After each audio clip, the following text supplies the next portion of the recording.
A ski hill steeped in history, highlighted by spectacular challenges.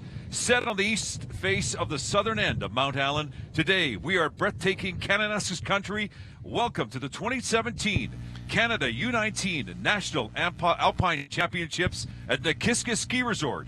Day one, part of the Chasing Limits series here on Shaw TV. Alongside Paul Stutz, my name is Phoenix. Hi there and welcome. From the famed site of the 1988 Winter Olympics, the venue of 10 alpine events, we draw your attention to the downhill. Paul, welcome. What a day. Thank you so much for having me, Phoenix. It is quite a day. We have perfect conditions, a number of young racers from this country, all willing to put their absolute best on the line, on the mountain, for the U19 National Championship title. And we're excited to show you as well, too, as we get some of the shots of the course. We'll get to it in just a few moments. A heads up, some of the ladies have already started on this course. We've got 30 that we want to show you. And again, of the 30, some of them have already hit the course. We'll get to those ladies in a few moments. But Paul, as we just started a few moments ago, the wind has picked up big time. You and I both know Mother Nature isn't always kind to alpine skiers. We are at the nature of an outdoor sport.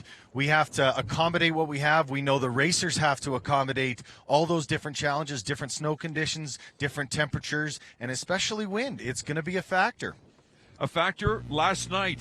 We'll give you a heads up. Mother Nature, she came in with a force, and she was, pretty intense. Blew some of our equipment around, and we've been scrambling to get things up and running for you. And as we wait for the racers just in a few moments here, we just want to give you the heads up. We're going to give you as much information as we can give you right now. And actually, some of the racers have already been down the course. Let's give you an idea of some of the live time that we've been following as well, too. How about this young lady, Miss Burgess, in top spot currently?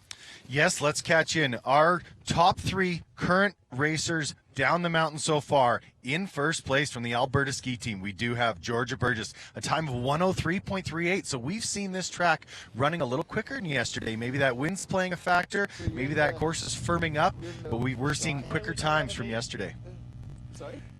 And so when we look at some of these ladies, like we talked about Nicole Burgess, here's a 19-year-old. We want to give you the heads up, too. It's U19, but it's also an overall competition as well, too. The U19, we're going to have probably different times than the overall because there are some ladies that are competing that are much older than 19. We do have a unique scenario where we've allowed some of our senior athletes to come in, race with these juniors, and be able to increase the quality of this race, the caliber of this race, and we're actually having the opportunity to see some of the best downhillers in the country on the mountain today. Okay, and we're going to show you some of those downhillers in just a few moments. Again, we're following the top 30 women, and then we'll take a quick break, and then we'll top the top 30 men. We've talked to a number of coaches, and I know you have as well too, Paul, over the last couple of days. The training runs were last night yesterday to get the seating, but a number of the coaches, they are thrilled with their athletes, and every single one of them seems to be really thrilled about each one of their athletes as we take a look at some of the conditions yesterday. Definitely. We have a perfect opportunity here to get that point of view camera. We have one of our top downhillers in the country. This is our Canadian National Ski Team member, Ben Thompson. You can see him in the start gate, ready to push out. He's going to be forerunning these events. He's recovering from an injury, and he's using this as an absolute perfect training opportunity for him to get some miles on snow before he's back onto the World Cup. So we are very fortunate to see exactly what these racers are going to be seeing and feeling as they go down the mountain. We'll see them pushing out of the gate right away. This is no feint at a heart. I'm telling you, there's a lot of steepness to this hill. There's two bumps that we're going to encounter as well, too. Now, as you look, this is yesterday's coverage. As you can see, we had a little bit of fog rolling in here. Not the same conditions today, but as Ben goes through the course here, you get a feel for really what each of these athletes is up against. Gates throughout, single gates, double gates, in some instances, triple gates as well, too. The blue lines, of course, indicating the trail of the course. But again, when Ben gets himself ready, we'll show you exactly what he does here. Now, you and I were on this course. It's intimidating, and I don't care who you are. I mean, for yourself, maybe not so much, Paul, because you're a veteran at this sport. But for myself, yeah, there were some moments I was going, you want me to go where? Well, to put things in perspective, as you're driving through Kananaskis, this is the very top of the Nakiska Ski Resort. This is the top of the gold chair. This is up where we had the 1988 Olympic events, and this is one of the new training facilities and racing facilities that Nakiska has been able to accommodate for these races and training throughout the season. So right at the top of that lift, he'll be pushing down a run called Mapmaker, and you could see, as you noticed yesterday, it is in prime, hard, firm snow racing conditions. Yeah, a lot of the athletes, they did their training runs and they also did their inspections as well too. So they got a real feel for it. But again, we want to give you that point of view. This is from the starting gate right through the entire race. Here we go, Ben. 3, 2, 1. Give her, Ben. 10 seconds. Watch this. We actually, just so that you know, we put a GoPro on top of his head and we said, okay, man, are you up for this? He says, yeah, sure. I'll do this. There he goes. Okay, walk us through this course. Pushing out of the start, you want to gain as much speed as you possibly can. Even though it's steep, you can see how quickly he's up to speed. He's going to be going 100 kilometers an hour plus within just a few gates. And right here, one of the biggest jumps in the course, he's going to be taking 20, 25 meters of air right off the bat. As you can see, wow, it looks a little bumpy. No, that's not poor camera angles. That's not poor technology. That's how fast he's going and how bumpy it is at this speed. There was a lunch a few moments ago. Gives you an opportunity to actually feel what he's experiencing down the course. Oh, hold on to this. And I think that's where we were. Standing off to the side waving. Now, this track isn't one of the longest courses on the circuit, but you know what? It is one of the most difficult to be quick on. It's not as challenging as some others in different aspects, but to be fast on this course, you have to be so precise and so perfect on your skis. We can see him coming right down the last pitch and across the finish line. Beautifully done. Thank you, Ben, for doing that. Fantastic perspective, so you get an idea of what each of these athletes is up against. Paul, I should ask you why you didn't do this yourself. Well, I was offered the opportunity, but I really? said, you know what? Let's watch one of our best downhill racers in the country do this, because guaranteed people want to be watching him a lot more than they want to be watching me down the mountain there. Again, yesterday was an interesting day, too, because we were here around 10:30 yesterday morning, and we were experiencing everything from sunshine to cloud to wind. We had everything, and you'll probably see everything too. A few moments ago, the wind was nuts. Now it's calmed right down. You know, that's one of the beauties of being in the mountains. There's the old saying, if you don't like the weather, just wait 5 minutes and it'll be fine. And you know what? But that plays with the race. That plays with the psyche of the athletes. It can play with wind on the course, if that's going to be helping you or hurting you. But we can take a quick look here at our start list. Those are some of our young racers that have pushed out of the gate already. But as we said, we have Georgia Burgess from the Alberta Ski Team in first place. Nadia Gunnerstedt with the International Racers, racing out of Sweden, actually.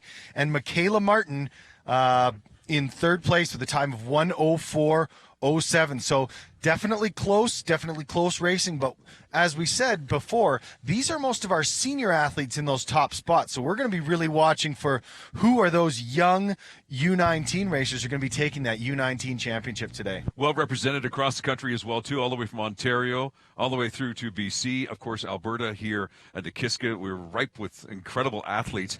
You'll see both the men and the women competing today. One chance. That's all they get on this course. The best time wins at stake. The overall champion and the U19 champion. And there you have the final list of the top 30 of these women. And Kennedy Bokenfor will be our current leader for the U19 athletes, even though she is sitting in fourth place overall. Okay, so keep that in mind. We're looking at two different champions, U19 and, of course, the overall champions as well, too. When the course, when they remain, or when they kick into gear again, that we can actually hear. So I'm going to make sure that we can see where we're all here at. There we go. What a great shot behind us is, too. By the way, we love you, Vex. We're fortunate enough to be able to look over our shoulders and actually see these racers screaming by. But as we know, they're traveling so quick, there's not much to see from our standpoint, because they're traveling by us so quickly. What you'll see as well, too, on the top of the course, you'll see that there's a number of not only the athletes, but there's also coaches up there as well, too. And when you think about the coaches who are trying to encourage their athletes, especially some of them who are on for the first time. But here we go. Now we are live. We're going to just find out who this is in just a few moments.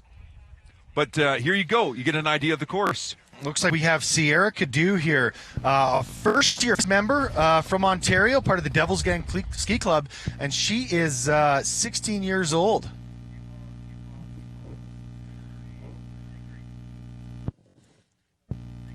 Yeah, we're going to follow this as much as closely as we can to give you a different perspective. Again, we showed you the point of view a few moments ago, but as each of these athletes goes through it, again, it looks easy for us because we're seeing it from quite a distance away, but I'll tell you, look at this. The course is in great condition, by the way. It is. Snow conditions have been fantastic. And as you said, this is a one-run race. We have the opportunity to not only have a few training runs on these courses. These ladies have had a few runs in the last few days down this exact set, but it all comes down to race day. In one run, best time, that's all that matters. Okay, so we are going to get you that update on the leaderboard in just a few moments, but just to give you an idea, the men are still to come here on day one of this downhill here at Nakiska. The alpine skiing is one of the premier events here. We have everything over the next couple of days. If you are in the area, if you're coming down to Nakiska, make sure you stop in and take a look at some of the competition. We have everything from downhill to slalom to Super G. What a week this is going to be. We're very fortunate. We have some of the best ski racers in this country in our backyard. We have 5 days of racing. We have 2 downhill competitions, a Super G and GS and slalom on the weekend. So this U19 Canadian Championship race series is going to be absolutely fantastic, not just for the athletes and the coaches and their families, but for the fans. We're going to have an excellent showcase of our sport to the Alberta audience here. Isla Hawkins is now on course. We're going to give you a little bonus coverage because we missed the first couple of ladies. But again, you get a feel for the times here. The time to beat, by the way, boy, I tell you, these ladies are flying down compared to yesterday. But the time to beat is, I believe, a 5. Help us out here, Paul. 1:03.38 is the time to beat here as we see these athletes coming down this course. And again, this is not for the faint of heart. This is a pretty intense course here. But again, the top 30 ladies have skied down. So top 30. So now that we have, again, bonus with the other ladies. The way they've seeded is typically our best racers. We've seen our top athletes come down, seeded into that random draw for the top 15. And a quick recap, Georgia Burgess, our Alberta ski team member, our hometown hero, in first place with a time of 1:03.38. Beating out one of our international contingents, one of the Gunnerstedt sisters, one of the Swedish members here. So we're seeing that international feel. Even though this is a national championships, we are getting some of that international contingent because they've seen the quality of racing that we can provide in Canada, and they want to be part of it. Well, we also, as we mentioned, the Canadian athletes, but there was a Japanese athlete that was here as well too. Sweden was let's see here. I'm just looking over. We do have a few Americans as well. Americans as well too. So even though this is for the Canadian championships, it still gives you a feel that this kind of championships here in Canada is drawing a lot of attention. Frederic Cardinal is now on course. Athlete number 33. We have a total of 48 competing today. Now we've already had a couple of did not finish athletes, but they're okay. Some of them just took the course a little too wide or ran into that fence that you see in front of us right now. As we know, that's part of the game. We obviously have made safety a primary concern here, and there's a perfect example. Unfortunate to see that athlete go down. Just caught an edge there as we were speaking about safety. But, you know, we've been very fortunate enough to be able to line this hill with all the appropriate fencing. But still, it's downhill ski racing. We have seen a few of these ladies not make it down, but thankfully everyone's okay. Hopefully that last racer will be back on her feet shortly. Every 45 seconds after you get past the top 30, if I'm not mistaken, then the ladies are sent off every 45 seconds. Yeah, they do reduce the interval, mainly just for expediting the race. We want to see as many athletes as we can. In a situation like this with these U19 nationals, we're going to be getting as many down the course. So notably, what we're seeing here, we have our TD, Mr. Ken Reed. Yes, that Ken Reed himself is our TD, and because that other athlete has fallen, we will be waving that yellow flag. We'll be pulling bib number 35, Claire Timmerman, aside. What she'll now have the opportunity to do is head right back up to the start. She will get a rerun. That's not the end of her day. This was mainly a safety concern. We want to be able to tend to that athlete who's fallen down, make sure she's okay, make sure the course is in appropriate condition, and all the safety is put back into place. But yes, Claire Timmerman will be back to the start for her rerun. We're watching a few other athletes on course right now, but they're not actually racing. They're just making their way down the course. That would probably be coaches and course workers, obviously making sure all that snow is in prime condition. We want to sidestep that course and make sure everything is in absolute perfect condition. So we just mentioned a few moments ago that the one athlete was stopped. She has now the option of going back to the top again. What does that do for you as an athlete? Because now you've been on half of the course, you've been told to stop and do it again. So is that to your advantage? Very unique scenario. And we never like to see this. We obviously don't want to see any of our athletes falling and any of the following athletes inconvenience with this. Right. But she's in a position where it could be a huge pro or a huge con. If she wasn't having a great run, if she made some of the mistakes herself in that top section, all of a sudden she gets a chance to do it over. She's got an extra half a training run on all these other girls. That, yeah. So that's an incredible advantage when we look at that. The negatives are she has those race skis perfectly prepared. They were tuned perfectly, waxed perfectly for that run. She had her body perfectly prepared. She was ready to go. Mentally prepared. So all of a sudden, she has to press reset. All her equipment hopefully will be still in tip-top shape. Her coaches will be in the start working with her. Hopefully she can get a jacket on as she heads back around to the top so she can stay warm. And we want to be hoping she gets another great run. We're talking about Claire Timmerman right now. So she's heading back to the top of the hill. So here's my question.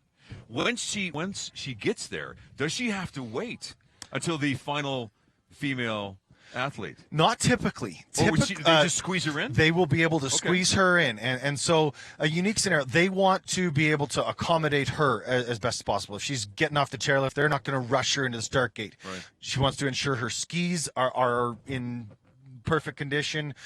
She's warm. She's physically and mentally prepared. She might want to run through that course again in her mind, and the race organizing crew will accommodate that. This is, again, an unfortunate situation, but these policies and procedures are in place to make this the most fair and the most accommodating for that athlete. We want to make sure that also, I'm just looking over the list here, the lady who's before Claire, Micah Jardine Arnold, we will hope that she's okay as well too, because she was the one before her. She obviously did not finish. Yeah, we just caught the end of her crash there. Yeah. Unfortunate to see, but you know what? It was just a simple edge catch, and it's shows you how on the edge these athletes are. They are on that fine line, walking between going as fast as they absolutely can, right. as they absolutely can to get down to that finish, and those medals are sitting there waiting for them. But you know what?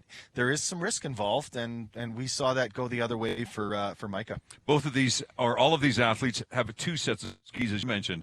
One of them just to get themselves to the spot, but now the second one, because it's been waxed, it's been tuned, and we're talking about fine, intricate tuning as well too. And so now again we go back to the advantage for Claire. Will she go up there and talk to her technician and say, look, I need a little bit more tweak because I noticed in the first half.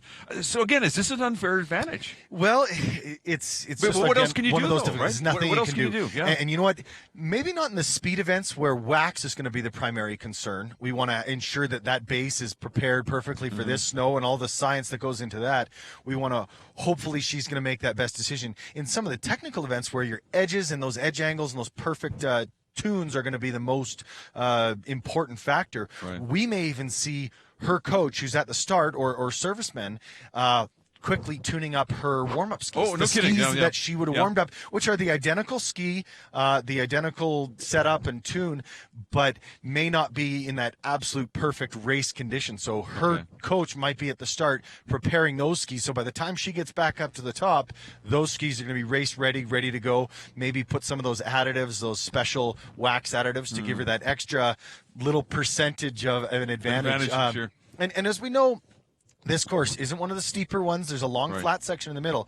So as I said, it's very difficult to be fast on this course. So absolutely no mistakes can be made, and you have to be very, very precise with all of the sections of this course. So we want to see her hopefully using this inconvenience to her advantage. Okay, if you're just joining us as well, too, this is the 2017 Canadian National Alpine Championships. It's day one of the downhill from beautiful Nakiska Ski Resort. We are back on course, and we have cleared, if you will, what was the crash we had earlier.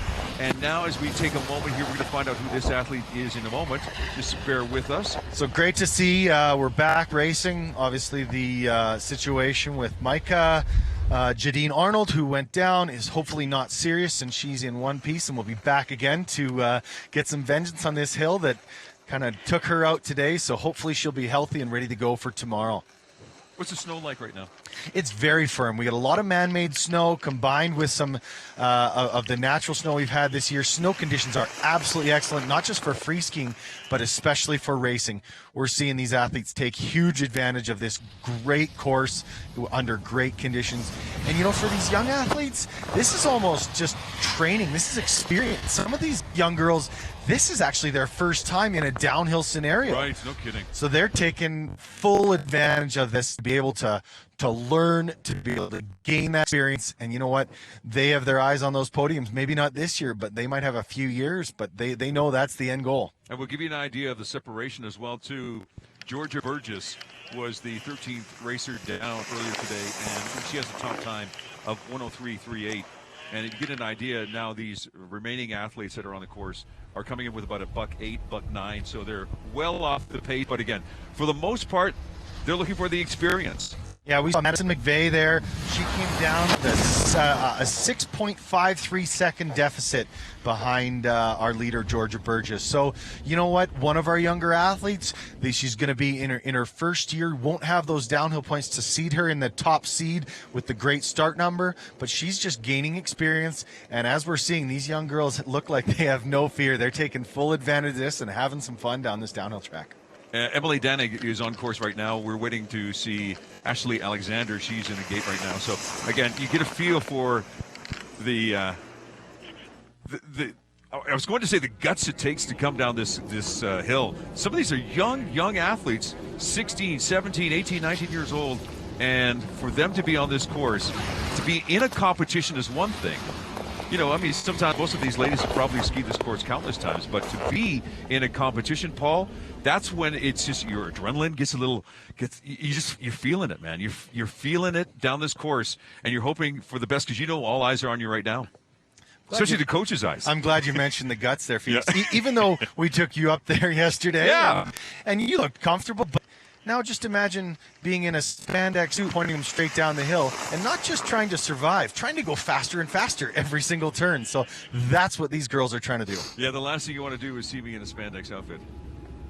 I think that was probably the reason they didn't want me on the GoPro POV cam. That's why we have one of our finest downhill athletes. Thanks again to Ben Thompson for giving us that POV cam. Awesome to see firsthand what it's like to ski down this Nakiska downhill course. You're watching the remaining 48 women competing today. We've already brought in some of the top scorers. Again, Georgia Burgess in first, currently in first here with a time of 103.38.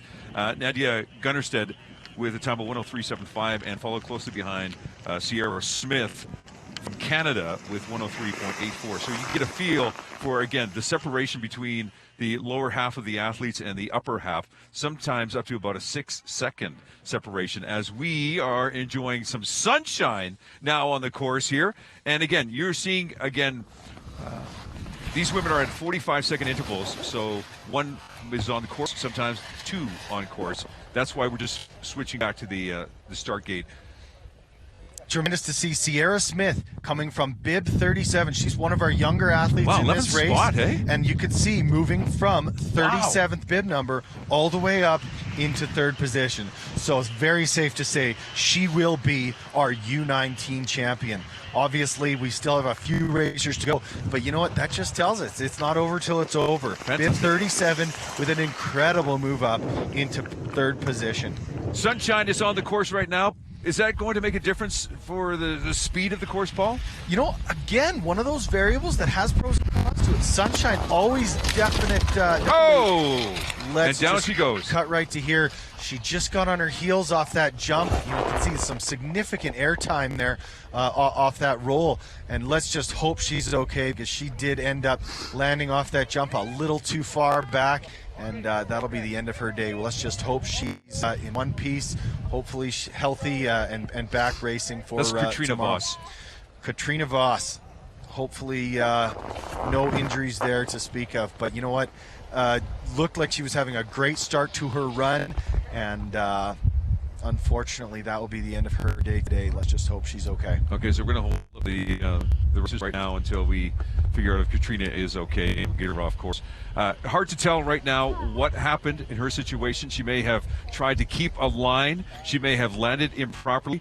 But she's up, she's running, she looks to be okay, and she's going to come off course. Let's hope she's okay. Anytime we see our athletes making it down the mountain on their own 2 feet after a crash like that is always a good sign. So hopefully she is going to be back and healthy and ready to go tomorrow, because as we said before, these racers who didn't make it down today are going to have that extra vengeance they want to take and that extra motivation to get that result tomorrow. Yeah, you know, she was having a great time too. She was only 49 seconds off the pace too. So Katrina Voss, unfortunate mishap for her. Looks like she's going to be okay. There will not be a rerun for her. Once that happens, that's pretty much it. Your day is done. One time, that's it. You get one chance at this day one of the downhill U19 Nationals here at Nakiska. Day 2 is tomorrow, another competition. And boy, we got things to keep us busy over the next couple of days too, Paul. We got a whole week of racing ahead of us. We have 2 downhill competitions today and tomorrow, which are both one-run events. We have the Super G competition on Friday, wow. which, and we need to make this announcement, is actually our senior national Super G championship. These will be some of our best Super G racers in the country. We know our top results that we've seen, obviously Eric Gay, Manuel Osborne Parody, with tremendous results at the World Championships this year.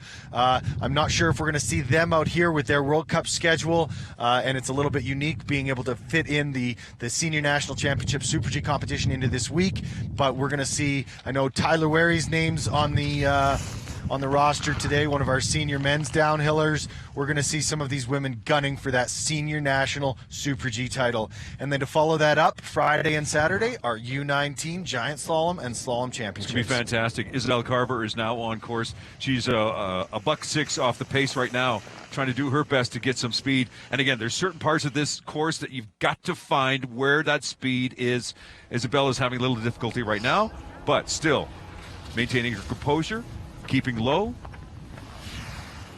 Looks like the second jump, which is a blind curve as well too. You want to make sure that as you go over that curve that you are in position to attack the next gate. So far doing so well. Isabella Carver, one of our Banff Alpine racers in this race today. Let's be watching close for her final time. 18th position. You know what? That's an incredible move for her. No She's kidding. right into the mix there. Only 3.6 seconds off our leader. Her time of 1:07.24. 1:07.24. On course now is Cassandra Legault, competitor number 44. We have 48 competing today for the women. A reminder, the men are still to come, so don't go too far. There'll be a few minute gap between the men's and women's. We'll be able to see a word from some of our wonderful sponsors for this event, and then we'll be back up with some of our men's racing with bib number 1 coming just shortly after the women's race. And by the way, big heads up to Delta for keeping our crew nice and safe and warm too. We appreciate that as well too as we watch Cassandra Legault, who's on course right now. She's off by 0.63 right now. Currently in 18th position. Boy, she's moving up fast. Yeah, that's an incredible start. You know, these girls starting from the back. It shows that, you know what, this race isn't over till it's over. These young racers are going to be gunning from the back. This course is still in excellent condition, and they're going to be wanting to do everything they can to move their way up the ranks. We'll get you Paul. We'll get you the time for Cassandra in just a few moments. Abby Charat is now on course. Cassandra Legault's time, we'll get that in just a moment. And let's just, I don't want to cut you off there, but we were fortunate enough to see Claire Timmerman had her rerun. We just saw the tail end of her run there a few seconds ago.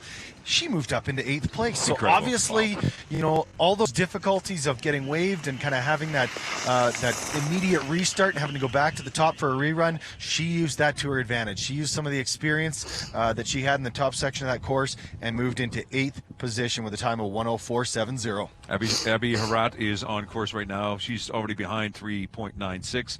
We'll keep an eye on her time as well. We only have a couple more female competitors to go of a field of 48. The men's competition to come. Grace Klapchiuk. Just to report, Abby Charat, 27th position, 5.02 off our leader. This is Grace that you're looking at right now. She goes over the first of 2 jumps. Grace Klapchiuk looking solid in the air. We can see some of those other girls, they're getting a little bit behind, a little bit on the heels, and you know, catching wind off that jump and not getting into that aerodynamic position, not getting back on the ground on the line they wanted to. But great to see some excellent form in the air for Grace. Great shot of the course. You get a feel for what these athletes are up against as she rounds the midway point right by our broadcast location. Klapchiuk, 0.233 off the leader at the first interval time. So, you know, she'll have some room and some time that she'll want to make up, but we're waiting her time as she crosses the line. Back to the top of the course, Florence Lavelle, competitor number 47 of 48, is about to enter this course, getting the countdown, and we'll follow her through this. Florence Lavelle is now on course. Florence, a member of the Quebec ski team, obviously one of those young racers that's using that experience on the eastern snow, and even though not as many downhill tracks out east, she's definitely going to be using this as one of those experience building races. A couple of challenges along this course as well too. The second of big challenges coming up right here. Florence Lavelle, 0.90 off the leader at the first interval. So watching her come down through the middle of the section, got a little bit wide on that turn. You saw some snow coming off the ski. This being a flatter section, we want to be as clean and precise on our skis as possible. So anytime you see some of that snow flying, we can watch for that. If you see that, you know that's going to be time left on the hill that she's not willing to give to the leader, but that's just going to add to her time. Let's see what she gets as she crosses the line. And in the gate now, I believe our final competitor for the women is Anne-Sophie Beauchemin, who we're going to follow down. By the way, Grace's time, 1:10.95, to put her in 35th position. We have Florence Lavelle skiing into 17th position, 0.322 off our leaders. So excellent start getting into the top 20 for this young Quebecer. And again, if you can make if you're in 48th position and you can move up to the 30th spot, wow, you're doing something today. Those are tremendous gains. Small challenges, right? Exactly. They have to be using every one of these experiences. Oh, and we you can see on that landing, crash. this is, we're looking at Annie-Sophie Beauchemin, and we can see right off that first jump, she was a little off-centered. Her arms were flailing. Her legs were a little off-center too, and it's tough to see. They're tough one. getting into the back seat. You know, confidence being a huge factor in a race like this. These girls really have to be putting those nerves aside and focusing on what they need to be doing to get on the front of the boot, driving the hands into the snow, Paul, what and do we being see able here? to. You could just see the hands are in the air.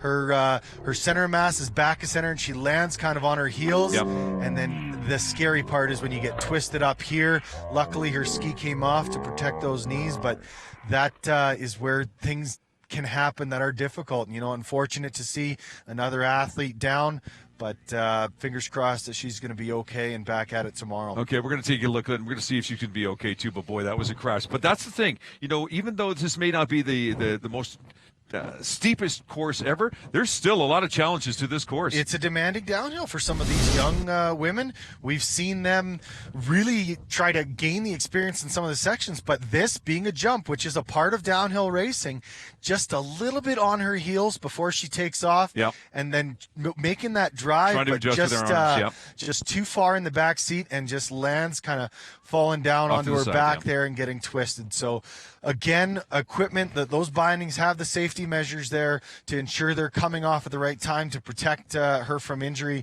But she did slide a long way and did a little twisted up there. So thankfully the B netting was there to protect her, and hopefully no injuries will be there. So Annie-Sophie Beauchemin is who we're going to find out. She's the final competitor in the women's competition. And we're going to go to the leaderboard in just a few moments here to give you an idea of who we're looking at. But again, as determined, yes, there she is, Georgia Burgess. What a time, 103.38, and very, very tight in the top 5. We have Nadia Gunnerstedt, one of our international racers from Sweden, taking up second spot.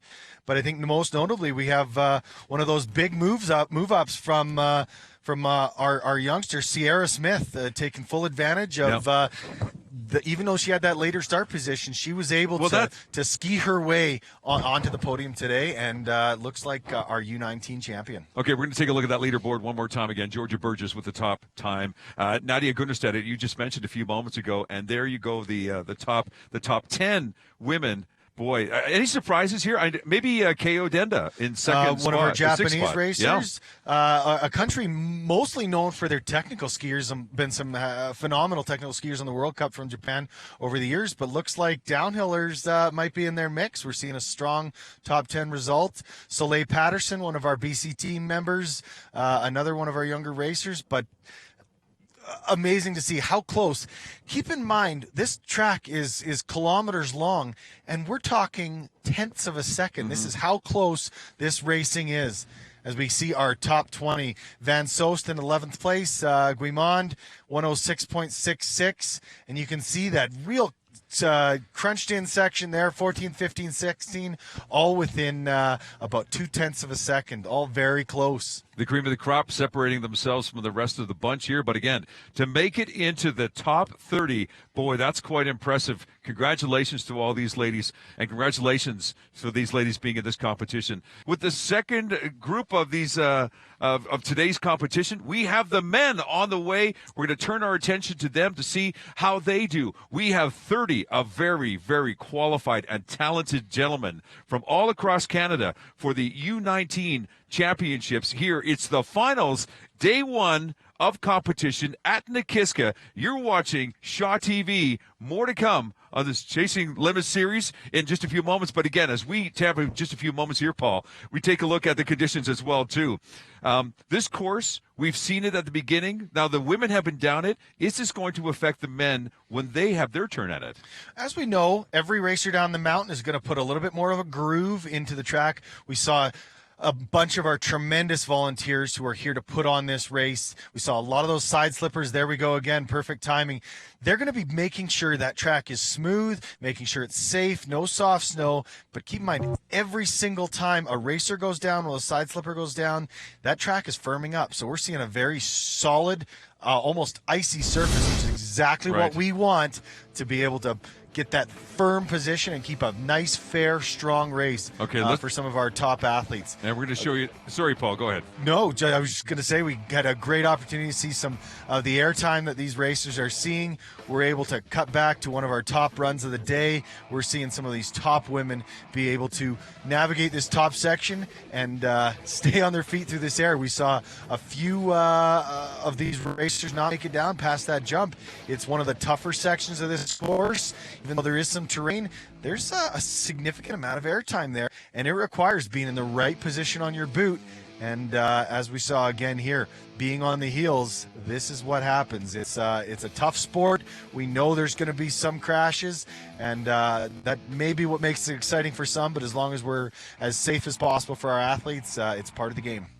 And a reminder, too, we have a great crew here as well, too, that's on all parts of the course as well, too. So if something like that happens, too, Paul, we have people to their attention almost immediately. We have an incredible team putting a race like this on, all the way from the top with Alpine Canada, the Alberta Alpine Ski Association, the Alberta Ski Team has been tremendous in making this happen, and the Calgary Alpine Racing Club, not to mention the tireless volunteers. They are out here day and night, wind, rain, snow, cold.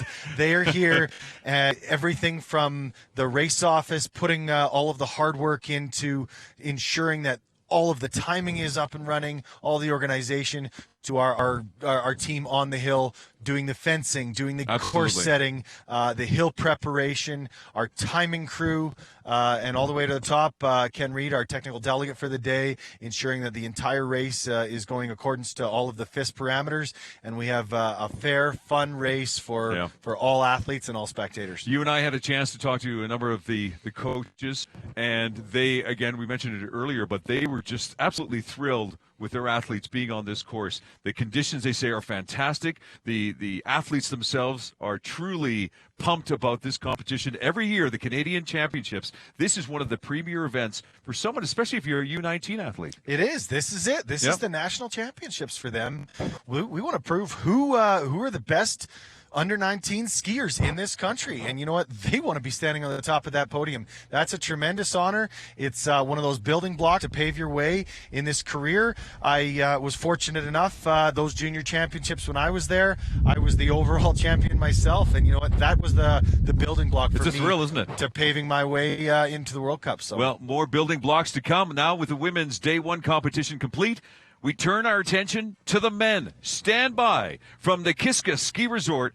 You're watching the 2017 Canadian National Alpine Championships, part of the Chasing Limits series on Shaw TV.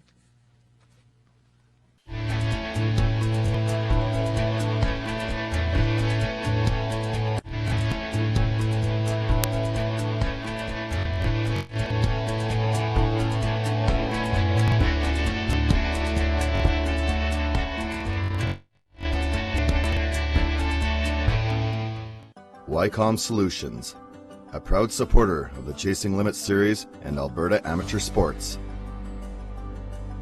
Visit ycom.ca for details on their full list of communication products and services.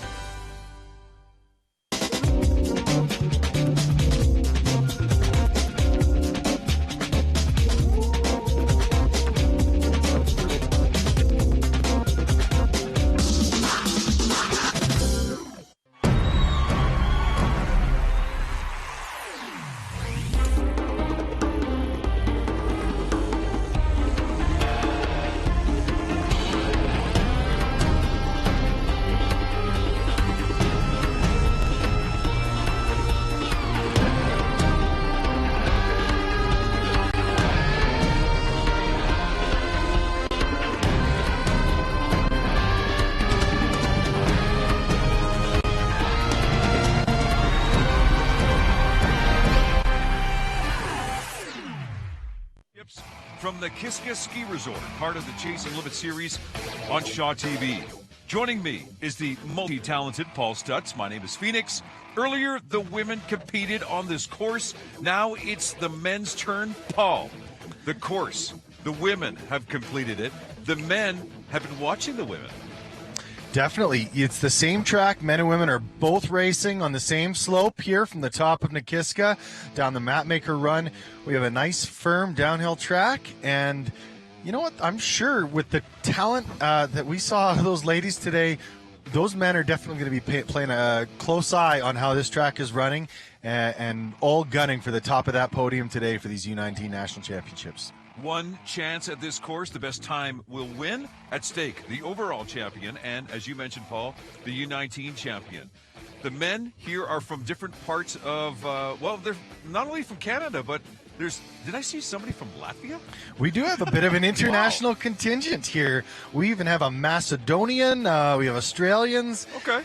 You know what? Everyone taking advantage of the quality of racing that this resort and these clubs and organizations can put on.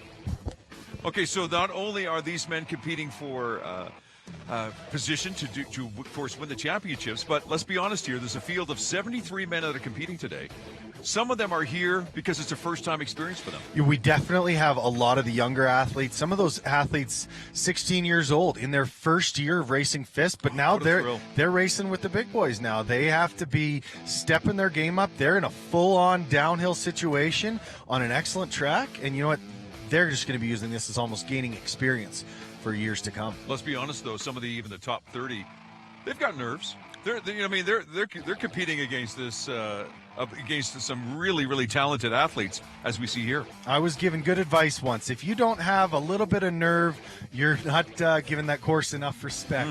So I think every athlete, we see Tyler Wary, Brody Seeger, some of our senior national team athletes, famous downhillers from Canada that are going to be showing their stuff on the mountain today. But they're respecting this course plenty to be able to give it everything they can. Sure. It's not one of the most difficult tracks on the circuit. It's not one of the longest. It's a shorter course with a flatter section in the middle. Is it technically difficult? But technically difficult, no.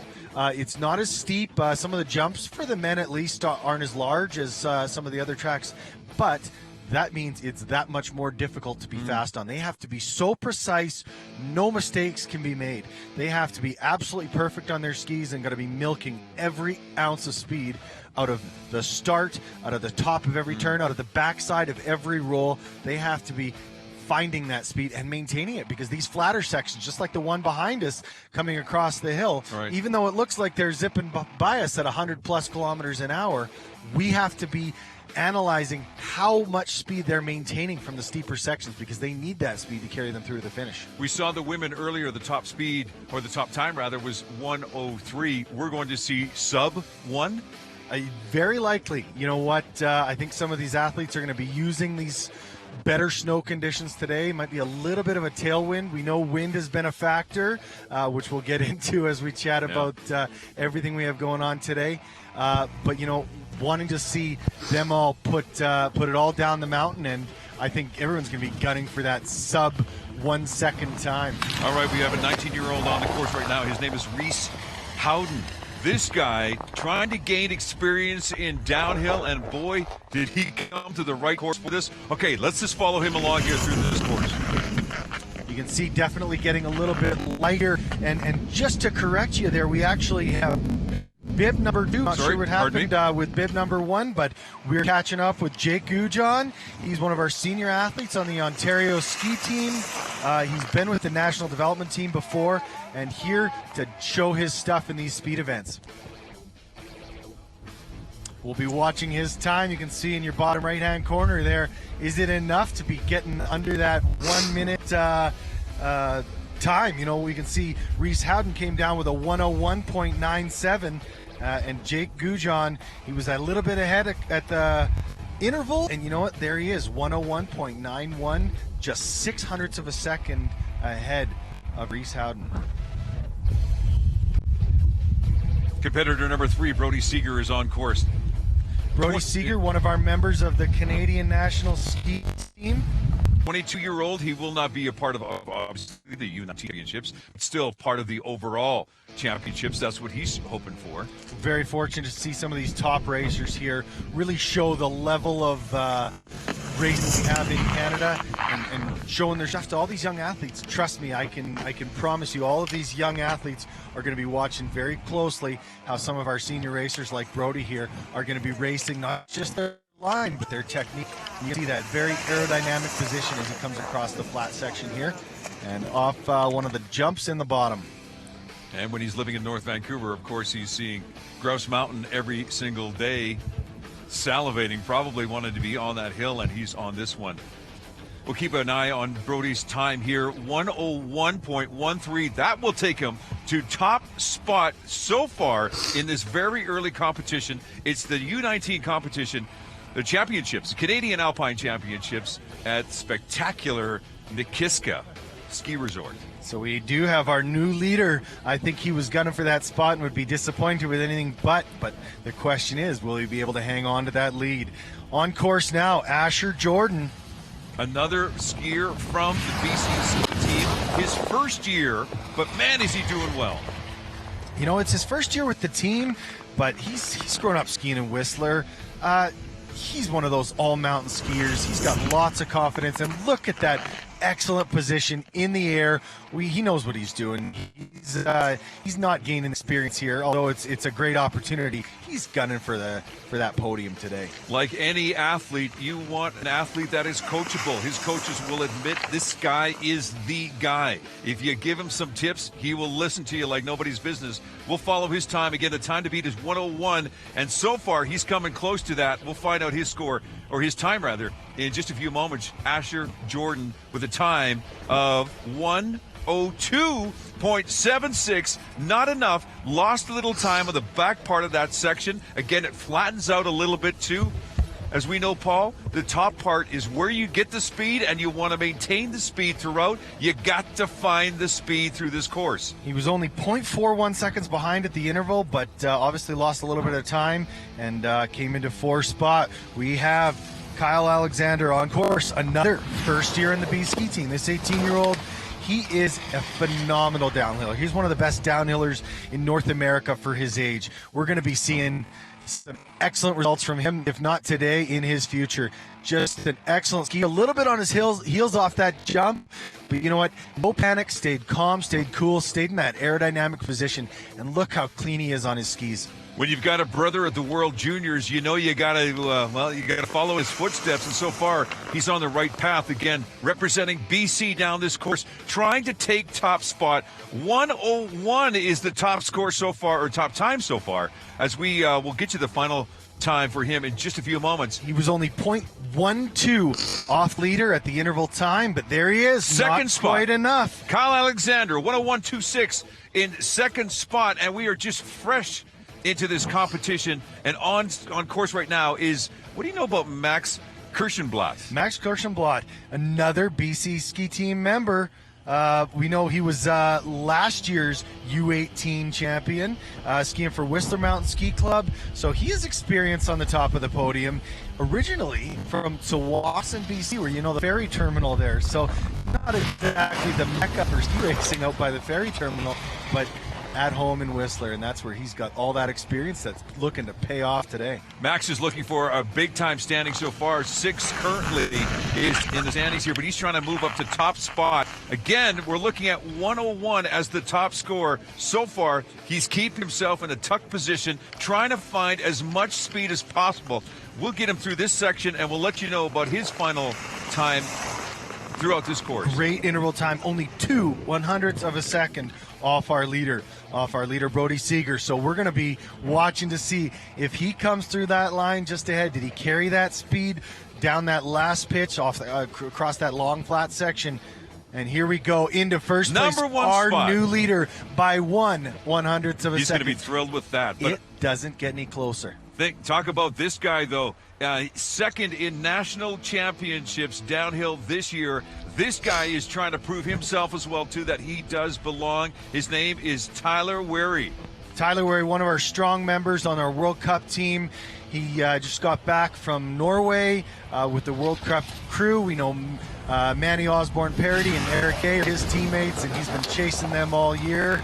So one of the up-and-coming guys to watch for on the Canadian World Cup downhill circuit. Tyler Wary coming across the flats and looks to be carrying a lot of speed, but 0.10 back at the interval. Canadian ski team member since 2014. This is where he needs to be. This is where he needs to establish himself as being as one of the premier ski racers, downhill racers. He wants to be a part of this World Cup. He wants to be a guy whose name is a household name. We'll find out his time as well, too. Tyler Wary, as we go and bring our attention back to the top of the hill. We'll have Tyler's score. You can see down there at the bottom right-hand part of the screen, 1:01 is the time he's trying to do. Time to beat, and his time, 4th spot, 1:01.66.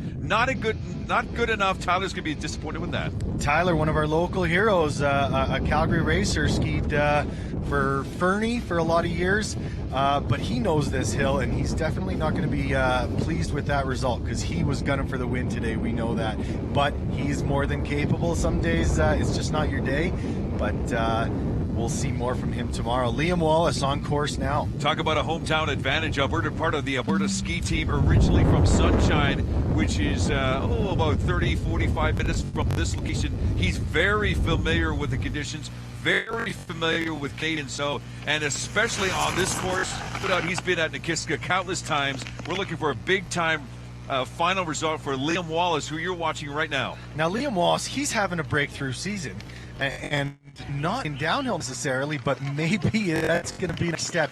He won a slalom race at Norquay. He had a phenomenal fist point result, so he's working his way up. He's a name to watch for. He's going to be one of those future racers that we're going to be watching very closely as he gets down to the lower section. He was half a second off at the interval, but where's he going to come through for his final time?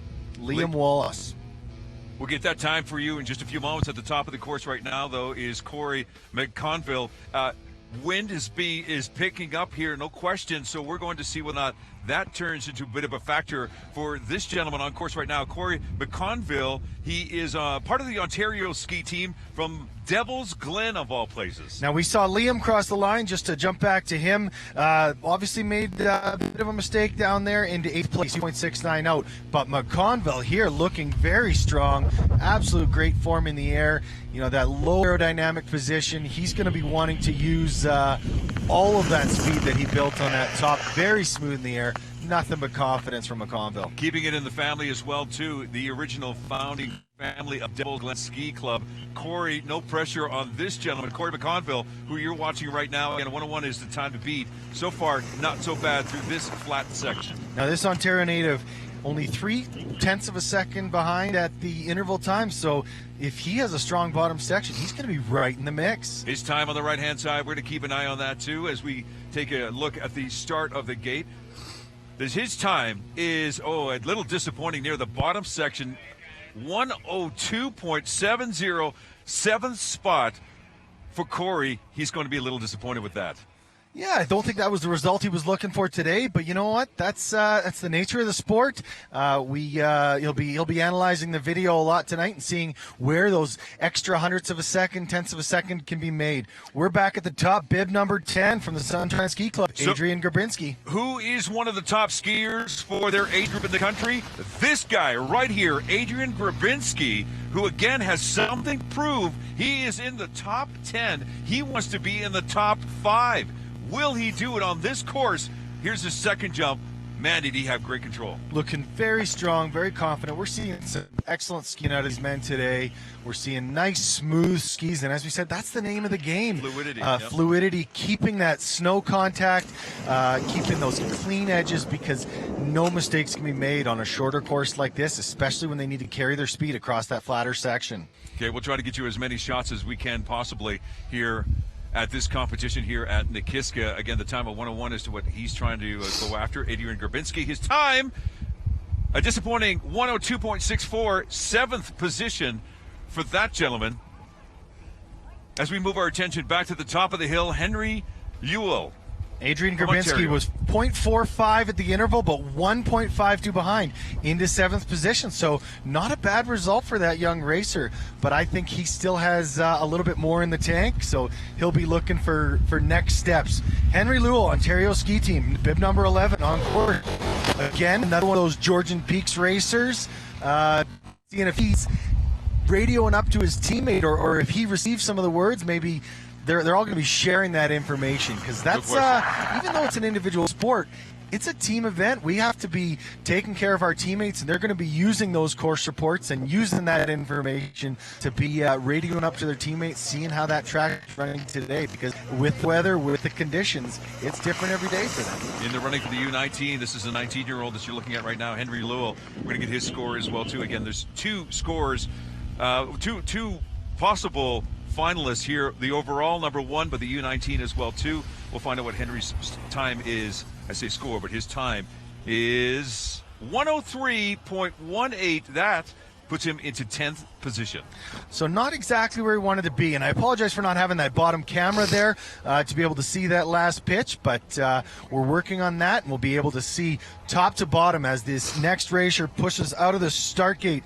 Bib 12, Alexander Valentine from the and BC ski team. And if there's something that you need to calm yourself down, this gentleman has found it in the fact that he loves to play the violin of all things, Paul.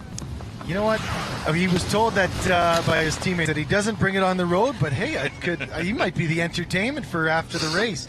What a multi-talented people up on the mountain today. Well, let's hope that his time actually is reflective of the top 5 spots through this section. Looking very good. Watching, now we see the blue line here. You don't have to stay within the line. Boy, is he coming close, hitting that gate. A tough run for this gentleman so far. You just saw Valentine get a little wide. You kind of saw him cross the blue line there. Although that doesn't disqualify him in any way, it does push him a little out of bounds and probably not on the fast line that he wants to be on. But as he comes down the last pitch, we're going to see if that mistake cost him, and it might have as his clock continues to run into 12th spot. So he will know exactly where he made that mistake and exactly where that cost him time today. But that low line and dumping some of that speed onto the midsection and the flats will cost him today. But you know what? That's just an opportunity to improve that section tomorrow. Here's a young man that's been very familiar with ski hills, originally from Snow Valley, now part of the Alberta ski team. This is Carson Cook. So another Alberta ski team member. It's funny you mentioned because he looked very strong there. He's almost joked about by his teammates calling him Eddie the Eagle because he's not always the best in the air and downhill. Whoa! And there's those Eddie the Eagle ski tips in there.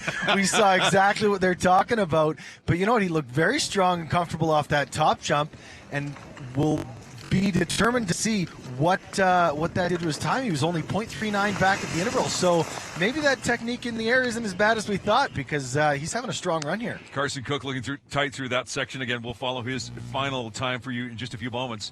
Again, 101 is the time to beat so far. Carson Cook on course. His time, 1 minute, 1:02.61. That's not good enough to keep him in the top 5, 7th spot for that gentleman, Carson Cook. But if he can keep those ski tips down tomorrow, I'm sure we'll see a strong result from him. He's a tremendous up-and-coming skier, and we'll be looking to watch for his future as well as the rest of the Alberta ski team. Moving on, Bib 14, Andrew Wilson from the Sunshine Ski Club. Well, if there's one thing that we know about skiers, they love different. He's obviously miscues with that first jump, as we saw earlier with the women. Wow, not what he was hoping for. That was something just out of the ordinary for this gentleman, so Andrew Wilson. Glad we could see that angle there. Obviously not what we want to see. We want to see safety and the success of all our athletes, but it's a part of downhill ski racing. Crashing is part of it. And, you know, he made that tactical error there. He knew that jump was there. He's had 2 successful runs in the last 2 days. Glad to see him bounce back up to see he's okay. We go back. You can see just as he takes off, he's a little bit on his heels, a little bit off balance, and just lands a little bit far back. And you could see that strength come into play because he knew exactly how to, I don't want to say crash correctly, but, you know, right. he got his skis out from underneath of him, and would hope that he's okay, and we'll be seeing him back tomorrow strong with no mistakes. And the irony is he loves the Super G and the Giant Slalom as well, too. He loves these speed events, so he's not unfamiliar to this. Again, very disappointing for him. We'll be seeing a lot more from him this week, though. A strong all-around skier. Bib 15, Colin Taylor, another member of the Alberta ski team, one of our senior athletes. Banff Alpine race to begin with, no problem in the air there. And obviously he saw his teammate make some mistakes there, but he's that didn't let that affect him, and he's carrying a lot of speed onto the flatter section here. And there's go ahead. 0.59 back at the interval time. No question about this familiarity with these hills. I mean, being around part of the Banff ski team as well, too. He understands this course. He understands what he needs to do. And so far, Colin Taylor doing quite a job here. Colin Taylor has a lot of experience skiing downhill, racing downhill, training downhill. He's been running that Lake Louise track for years. He knows that like the back of his hand. But let's just see if it's enough. Let's see how well he knows this Nakiska track and see where he comes through the line. Time of 1:03.73 into 12th spot. Not exactly what he wants. He wants those top 10 results, but you know what? I think he knows exactly where some of the time was left on the hill. A lot of folks will say, what do you need to do to be a strong downhill skier? Well, some will say you need to have a little slalom built into you, and that's what Sam Wall is all about too. He loves slalom, but how is he going to fare on this course? This is Sam Wall. I have some experience with that. I was a downhiller on the Alberta ski team myself, but that turned me into a slalom skier in my future. So I think all events definitely play off each other. There's strengths to be pulled from all of them, and to be able to carry that different tactical and technical focus. And he's using this as a great opportunity, but you know what? For a slalom skier specialist, he's skiing very well in the downhill. Tight to the gates, he's finding some speed here. No, I guess you mentioned earlier too, Paul. No doubt that he's getting some information from other skiers who've already been down this course. We'll find out Sam's time. Similar to his teammate, 0.59 back at the interval. So a little bit time left in the top, but where is he going to come through the finish here? 103.80 into 13th spot. Boy, we are noticing a lot of slower.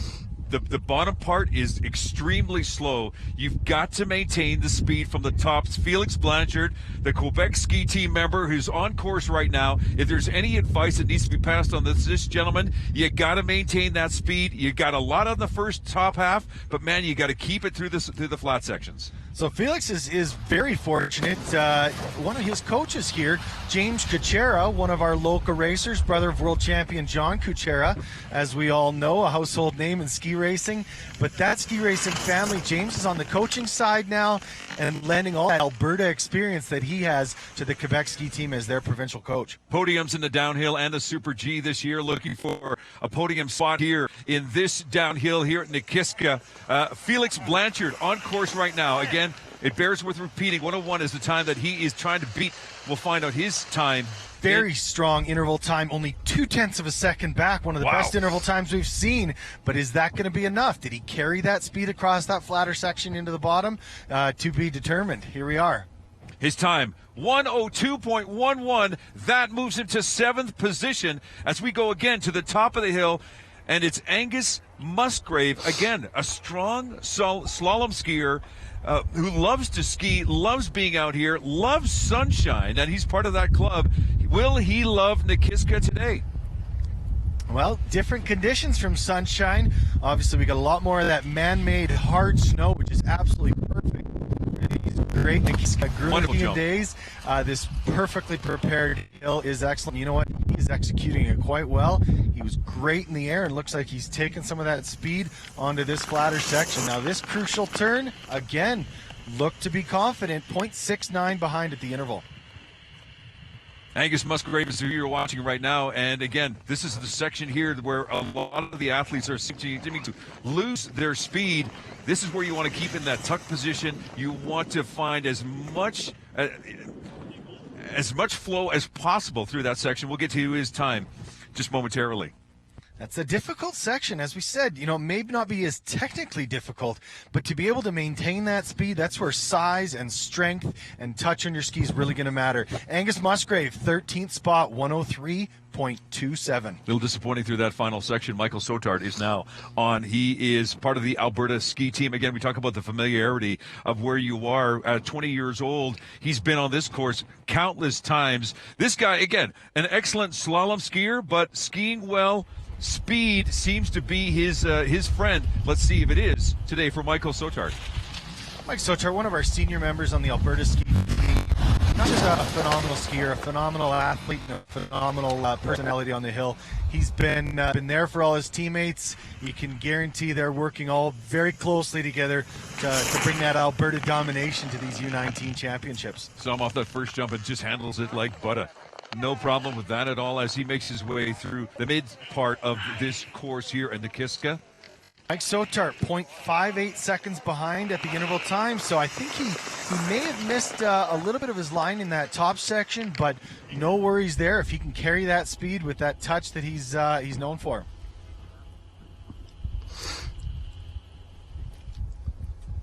Michael Sotard from the Alberta ski team nearing the finish. Can he get into the 103s? There he is. Enough. 14th position, 103.71. speed traps throughout this course as well, too, Paul. Yeah, we saw speeds well over 100 kilometers an hour yesterday, 110 plus. That just shows you, for example, for people watching at home, next time you're driving down the highway at 110 kilometers an hour, stick your head out the window. That's what these athletes are feeling like. Boy, no kidding. Except they're in spandex suits with no brakes. It's a different animal. So really, to put things in perspective, to give them the respect of how challenging and how fast this downhill event is. This gentleman, Ryan Webster, a cross trainer by far, very fit, big time into cycling. That's going to be an advantage for him. His quads, they're probably burning around this section, but with a cycling background, there's no doubt in my mind that this gentleman is going to handle this no problem. Great contingent of Alberta ski team racers here. Ryan comes from a phenomenal skiing family. His father, Sandy's been a longtime supporter of the ski world, and it's great to see Ryan working his way up the ranks onto the Alberta ski team, and I know he's got a bright future ahead of him. He was 1.09 behind at the interval, so may not be the time he's looking for there, but if he could still milk some speed out of that bottom section, he will come down into 19th spot with a 104.87. Well, we have contingents from all over the place, including, I believe, Macedonia. And that's this next gentleman, Luka Boshevinsky, who is a Banff alpine skier, but proudly representing Macedonia. Interesting story. So this Banff Alpine racer, Luca, has that family heritage with Macedonia. And you know what his goals are? I think there's an event happening next February that a few athletes might be wanting to participate in. That Olympics in South thing. Korea. Oh yeah, that thing. So you know what? He's going to take advantage. He knows he's still on the younger side. He's still working his way up the ranks and may not be there for the Canadian team. We've seen our senior athletes training for that event, but he has an opportunity to race for Macedonia for those Olympics. So he needs those valuable FIS points. He needs that opportunity to get those results behind his name so he can qualify for those games. Should give you a heads up as well, too. Our conditions have turned a little bit cooler. The cloud is starting to creep in. The wind is starting to kick up a little bit. It will probably have, for at least the top section of these athletes, some effect on their performance today. Weather is always going to be a factor in an outdoor sport here. Looks like we have a bit of a hold. I don't know if that's weather related, but hopefully the wind is staying calm. We've seen, as I said in the women, if you're not happy with the weather, you have to wait 5 minutes. But yeah, go ahead. No, we don't have that opportunity. You know what? When I'm bib number 21, sure, and I'm in the start gate, and that starter says to me, racer ready, I don't have the opportunity to say, no, just wait a little while until the sun comes back out. It's go time. You have to be performing to your best no matter what those weather conditions are or those snow conditions are. You have to accommodate what you've been given. So fill in the blanks for us here, Paul. Wind at the top of the course. Why is it such a factor? As we know, I mean, look at sailing. Even as aerodynamic as these athletes are, they're getting as low as they can. Right. They're getting into those aerodynamic positions. But if you have a bit of a headwind or some of those gusts coming up the hill at you, that's going to affect your time. Well, and it's something out of your control. And vice versa, too. You have a tailwind behind you pushing you. That gives you that extra little bit of juice down the hill. Visibility, we talked about sunlight. Even though they've painted the track with some of that blue dye to give that definition, that visibility, but snow with flat light, as anyone who's skied in unusual conditions, it's tough to see exactly where they're going. Here's our current standings right now for the men's downhill. We still have a number of competitors still to come, but here are the top 10 so far. Max Kirschenblatt with 101.12. He threw down the gauntlet very early in this competition, and it's held so far, but look at the separation between second, third, fourth, and even fifth position. We're talking milliseconds here. Exactly. Kirschenblatt, one of our winners from last year, he had that extra year of eligibility to be out here, and you know what? He did it. He used every advantage he could to be at the absolute top. And look at that time, 1/100th of a second Incredible. Ahead of Brody Seeger. And you could evaluate that at 100 kilometers an hour. We're talking centimeters. He is winning this race, going from the top to the bottom of the Nakiska ski resort, and he is going to be standing on the top of the podium by being a few centimeters ahead of his competitor, Brody Seeger. Absolutely. I mean, look at the top three competitors right now, but the question is, will those times stand or hold for the remainder of our competitors today. We have over 73 men who are competing today. We're going to show you the top 30. These are the ones, let's be real here, are probably going to be the ones in contention. Definitely. With the way their world ranking has seeded them, our top racers with their world rankings are starting in the top 15. And we will typically see our leaders coming from that crew. But as we saw with the ladies, there can be the attack from the back. Some of those young racers are wanting to prove something. Here we are on course, back in action. Luka Bojnovski racing for Macedonia, but skiing with the Banff Alpine Racers. He has got a lot at stake right now. This run is extremely important to him. As you mentioned, Paul, his hope, the Olympics. If he has any chance of getting to the Olympics, he has to make a statement here today, right now, here at Nakiska. His time so far, 40 seconds down through this slower section. We've seen at the part where we lose sight of them. The top skiers around 50 seconds. He's at 48.9. Boy, he's got a chance at taking top spot. He was 0.33 back at the interval. That's a tremendous time coming down the hill from him. But is that going to be enough? Just as he was going out of view there, he looked like he had a bit of a wide line. That might have cost him some time. There he is, Bojnovski, 10th position. 102.65. I think he'll be happy with that result, moving up 11 spots there into the top 10. But is that going to hold? We got some tremendous athletes coming down the mountain to come. And here's one guy who wants to actually compete for that top spot. Quebec ski team, William Gonneau from Bromont. Ups and downs this year. Yeah, very hard worker. A lot of potential. That's what every coach says. Yeah, sure, my racer's got a lot of potential, but you got to prove it. You got to prove it not only to yourself, but to your coaches. Will William Gonneau prove it to himself today? Well, hopefully got a good course report from his teammate and his coaches there. We want to see that collaboration to be able to work, because he knows what it's going to take to be moving up the list today. 0.84 back in 20th position at the interval, so not the interval time he was looking for. But can he carry that speed through this little flat section? This is the time that we see around 50 seconds is what most of these skiers are hitting at that particular point. 49 seconds. He's got a chance. William Gonneau on court right now. His time. Not quite enough. 103.31 does leap him up into 15th position. Again, the time to beat 101.12. Not enough for that gentleman. We got Ben Legree in the start gate as he pushes out. This young racer just loves ski racing. He's been a member of the Alberta ski team with a longtime Banff Alpine racer. And speaking of skiing families, his brother raced. His aunt has had some significant success on this hill. Karen Percy, one of our Olympic medalists from the 1980 Olympics, is Ben Legree's aunt. Bruce Legree, his father, a longtime supporter of skiing, and his mother, Corrine. And you know what? Comfortable and confident. He got a ton of airtime off that jump, which may or may have not have cost him some time. He was 0.72 back at the interval, but you know what?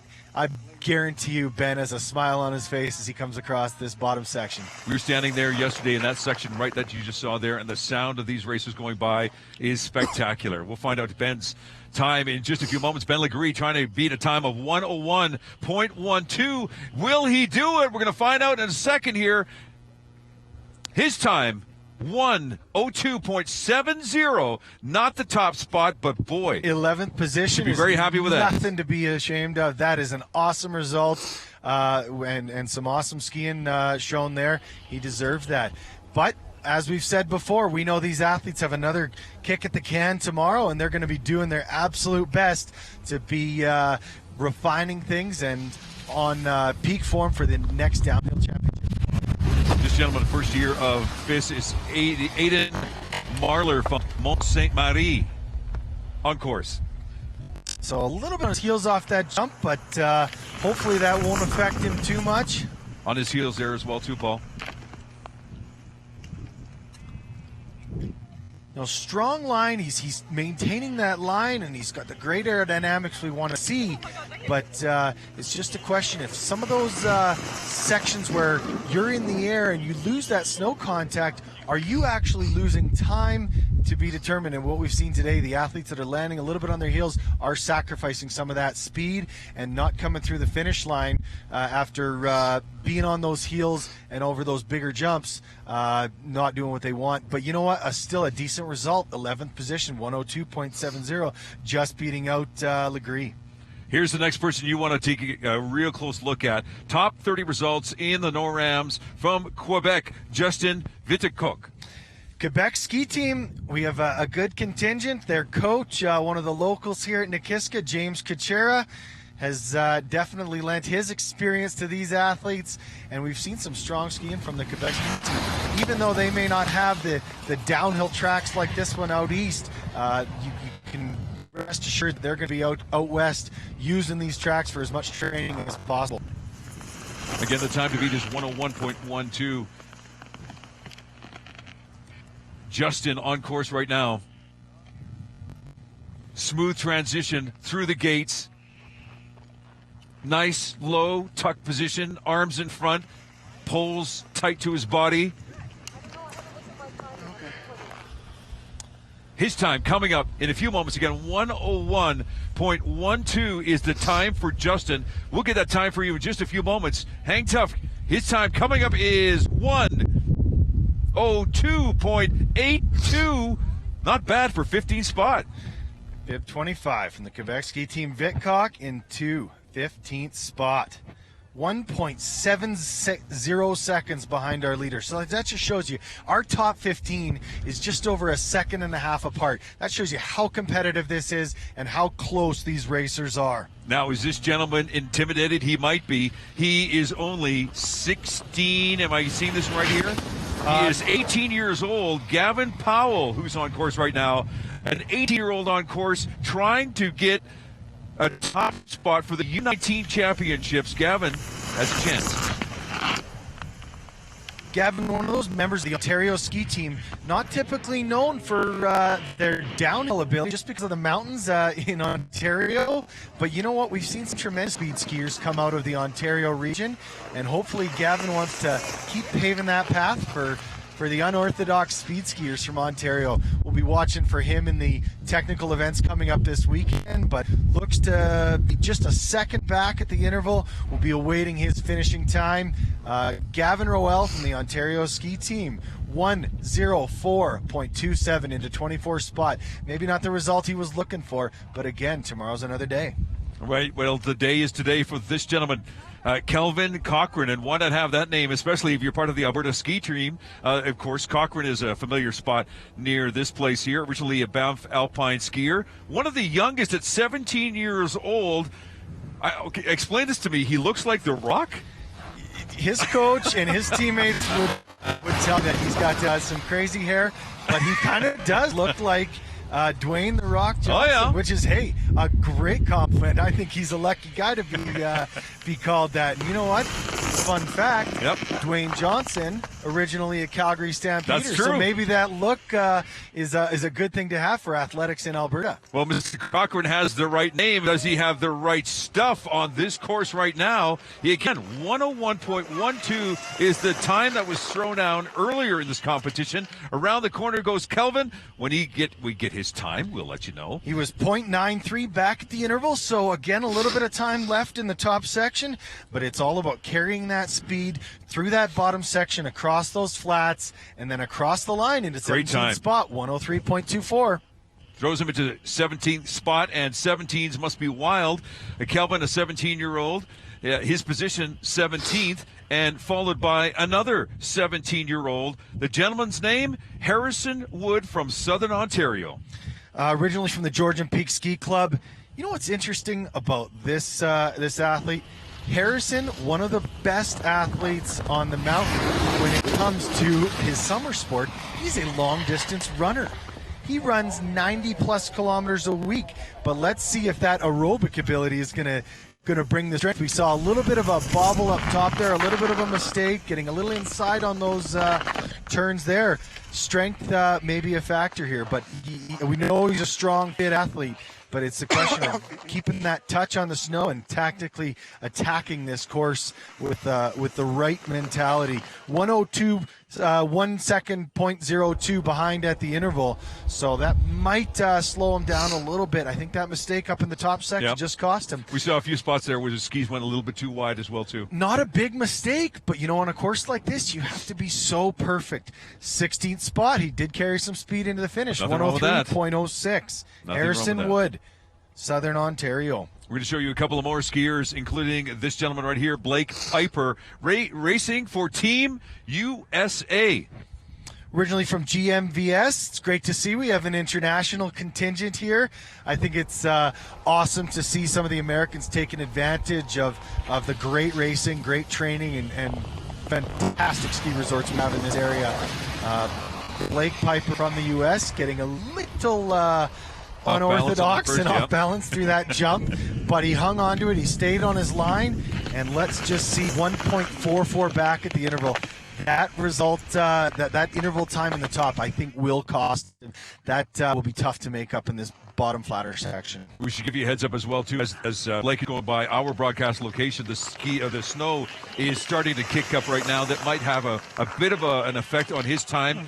Slow time through this point right here at 50 seconds. But again, we'll follow Blake Piper's time and give it to you in just moments away from now. So I don't think there's any other weather possibilities that we haven't had today. We've had the sun, we've had the wind. It's gone from warm to cold, and we're seeing Blake Piper across the line, 104. You know what? Maybe that snow had a bit of a factor. Weather is always going to be part of the game. Bennett Erickson on course, Calgary Alpine Racing Club. Phenomenal family of volunteers. I've seen both his parents out on the mountain working tirelessly to get this race off. We have to thank all of our volunteers for their efforts. It wouldn't be possible without them. We are going to a shorter interval here now, where after the bib number 30, we're going to be tightening that up to a 45 seconds, so we'll see multiple athletes on course. We're going to be watching closely for Bennett Erickson of the Calgary Alpine Racing Clubs, one of our local heroes, into 21st position, 2.43 seconds off our leader. Yeah, we're going to give you some bonus coverage here as well, too. As Paul mentioned a few moments ago, we saw the top 30, but we're going to show you a few more of these athletes as they continue to come down. But let's take a look and see how the top 30 athletes stack up in just a few moments. We'll get this. He said scenic after this and then change. Down right now. Again, what a thrill to not only be on this course, but a thrill to be on TV as well, too. We don't mind showing this off. Why not? Just a quick recap. A huge congratulations to our current leaders, Max Kirschenblatt of BC, Brody Seeger from the Canadian ski team, and in third place, Kyle Alexander. Let's take a look at that leaderboard as well, too. That time that was thrown down. The early gauntlet thrown down by Max Kirschenblatt at 101.12, and that held the test of time. Again, the closest anyone got to him was Brody Seeger, but again, 0.01 seconds away from taking top spot. Again, the separation between the top three, boy, was that close, Paul. Man. Definitely. Racing really can't get any closer than this. 1/100th of a second. Notably, we have Tyler Wary in fourth position. I know he was gunning for top spot today. He won the training run yesterday, so he'll be hungry for the race tomorrow and look to see a very competitive race again. With those times being that close on this shorter course, absolutely perfect skiing is required, and you have to be in absolute precise condition. There's the top 20. And you get a feel for, again, how close these times were from beautiful Nakiska. It was an absolute blast here, but these next couple of days, we are here for a few more days, too. Lots of more competition to come. We are very fortunate. We have the U19 Canadian National Championships, all four events. We have the downhill today. We have another downhill coming at you tomorrow, the Super G. Can't wait. Which is actually the Senior National Championship as well. One of the best showcases of our sport on Friday, giant slalom and slalom. U19 Alpine Nationals this weekend. How can you not love that view from Nakiska? This has been a spectacular venue to have this event here. We're so thrilled. Again, there's our folks at Delta Kananaskis Lodge, which is a fantastic resort here as well, too. If you have a chance over the next couple of days to get to Nakiska, maybe you're in the local Calgary area, we invite you to come down here and enjoy some of this great competition. Hey, maybe hobnob with some of the athletes. Maybe you can see Paul. Maybe you can hand out some autographs there, pal. We have some of our current best racers in the country showcasing their stuff on the mountain. And what a phenomenal opportunity to come see them in person at Nakiska Resort. We have to thank Shaw TV to be able to showcase this to all our viewers at home, being able to see what these mountains and what these athletes can offer. And I think we're all very fortunate to have this level of competition right in our backyard. A lot of these athletes as well, too, are doing this for the first time. So to get this underneath their belt, it's going to make them feel real happy. It is. It's a tremendous opportunity to gain experience for these younger athletes. These older athletes are gunning for those top spots. But every athlete had to start somewhere, and those up-and-comers are going to be using this as a huge training opportunity and getting those miles in with the wind in their face. 2017 Canadian National Alpine Championships, day one of the downhill. Well, you saw the women, you saw the men. Nakiska Ski Resort, where we're hanging out here and just enjoying this day. We have more to come, trust me.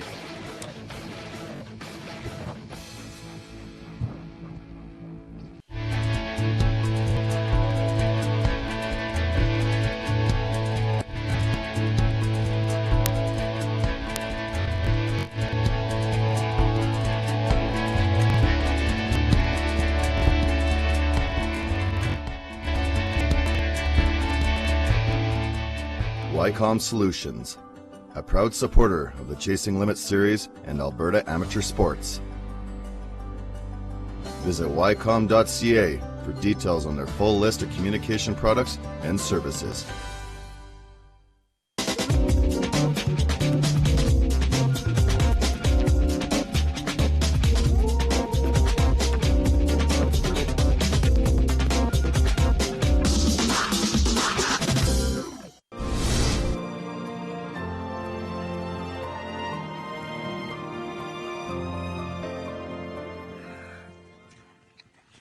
Bonus coverage here at Nakiska. It's the U19 Championships, the Canadian Nationals from Nakiska Ski Resort.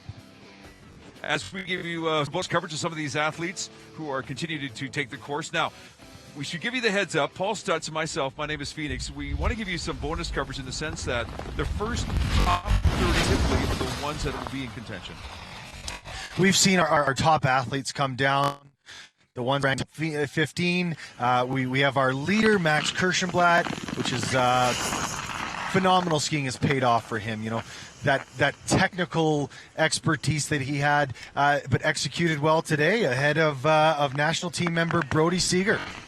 Maybe we can give you some heads up as well, too, because tomorrow is day two of the downhill. And when you have day two of the downhill, it's going to be the same course that these races are going to be on. So hopefully these young athletes, they've gone down to a 45-second interval. They're going to be sending them quite quickly out of the gate here. But you know what? These athletes are going to be trying to get as much experience on this track. Some of them, even in their first opportunity on a downhill course, they're going to be wanting to use this as almost a training opportunity. Yes, they want those points and results, but they just need the experience, and we're seeing that. We're seeing a lot of confidence from not just our top racers, but these young ones. They're gunning for it because they know they want to be on the top of that podium, if not this year, next. Well, some bragging rights as well, too, let's be honest. Exactly, and I think we always talk about competition, but we're sitting here at a table. They're the lucky ones. They're the ones that are getting to ski this perfect run under perfect conditions and having some fun. There's some great jumps, some great speed on this Nakiska downhill track, and taking full advantage. U16 competition was in Thunder Bay, Ontario, just recently too. Some great athletes. I mean, to look at some of these under 16 athletes, and we see now these are some of the U19 athletes. The competition, the training for these athletes is incredible. We have a tremendous system built in this country, all the way from our leadership at Alpine Canada, working our way down through the provincial sport organizations and our provincial teams, right down to the club level. The progression of these young athletes is phenomenal. We have the technical experience with our coaching staffs, but as well we have the beauty of the Canadian mountains and the Canadian terrain and that perfect Canadian snow that the rest of the world searches after. So we have all of these athletes having the best opportunity to work their way up the ladder. We saw Jack Forsyth, who's that's who we're looking at right now. Jack Forsyth. You know, one of those tough errors. You can see he's disappointed with that. He knows he made that mistake. That's one of those blind turns where you're going off that jump, and he just came off with a little bit different direction than some of the athletes and wasn't quite aiming where he wanted to be. And that's the end of his day. The one race, and with a missed gate, that's the end of his run. In the gate right now is Pietro Rossi. Pietro Rossi is on course right now. There's Pietro. Now let's see if Rossi can handle that jump with a little bit better direction than he did. You know, he's come through that section with some confidence there and staying on the correct line. I think that's a little bit more of what we wanted to see. Personal challenges here for each of these athletes too. Becoming that 44th spot like Pietro is. You want to improve on that. Currently he's in 40th position, so you know he's making some ground. So again, these are just personal challenges, individual challenges that each of these athletes have thrown down for themselves. They may think to themselves, okay, doesn't necessarily have a chance of winning this competition, but if I can at least move up in the rankings, that's a winning situation. Yeah, that's the game for them. They're not only looking for the experience, they're looking for those valuable FIS points. They want to be slowly increasing their FIS world ranking and working their way up that ladder, so in a year's time or a few years' time they can be the ones starting in the top 15 and having that chance at those perfect course conditions and a chance at the top of the podium. This gentleman is having quite a run. Devin Mittermeier. We've got a skier, so I'm right. following. Mitter trainer, there we go.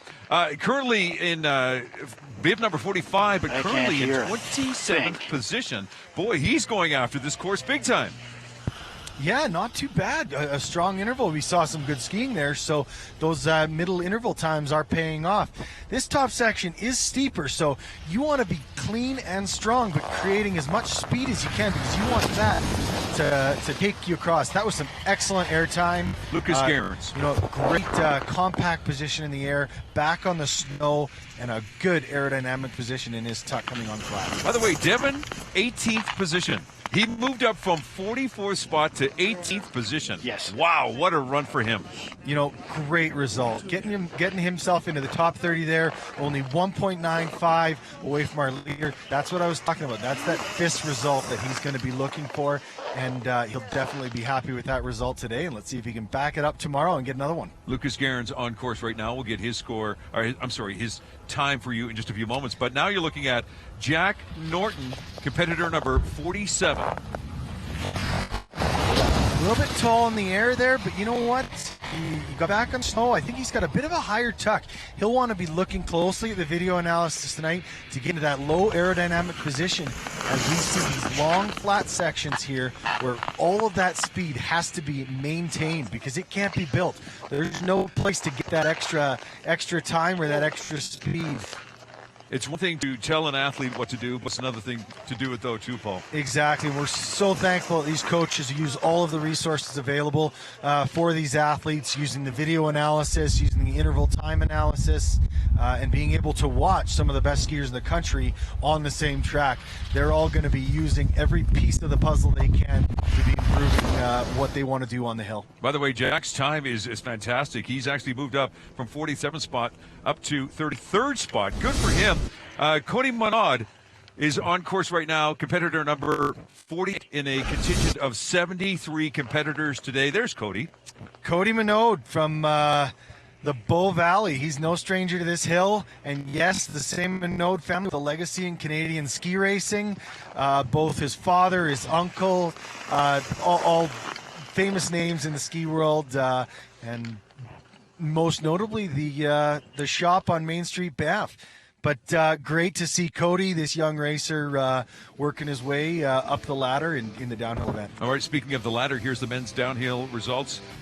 So far, again, there's a 73 total competitors, but we followed the first grouping of over 40. Here's the current standings right now. You'll see the top 20. Again, not much of a separation from first to the 20th spot, maybe about a 1 or 2 second separation. I shouldn't say not very much, but in downhill alpine racing, you know too, Paul, that's quite a separation. It's a funny way to put it all in perspective.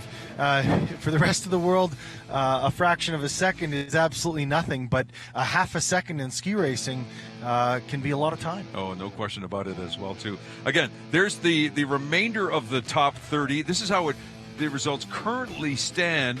No doubt they'll probably hold true through the rest of this competition. But again, it gives you an idea of some of the times for these athletes. And by the way, the earlier competition, we had the women where the top score was 103, or top time was 103. Exactly. Not much of a gap between the men and the women here.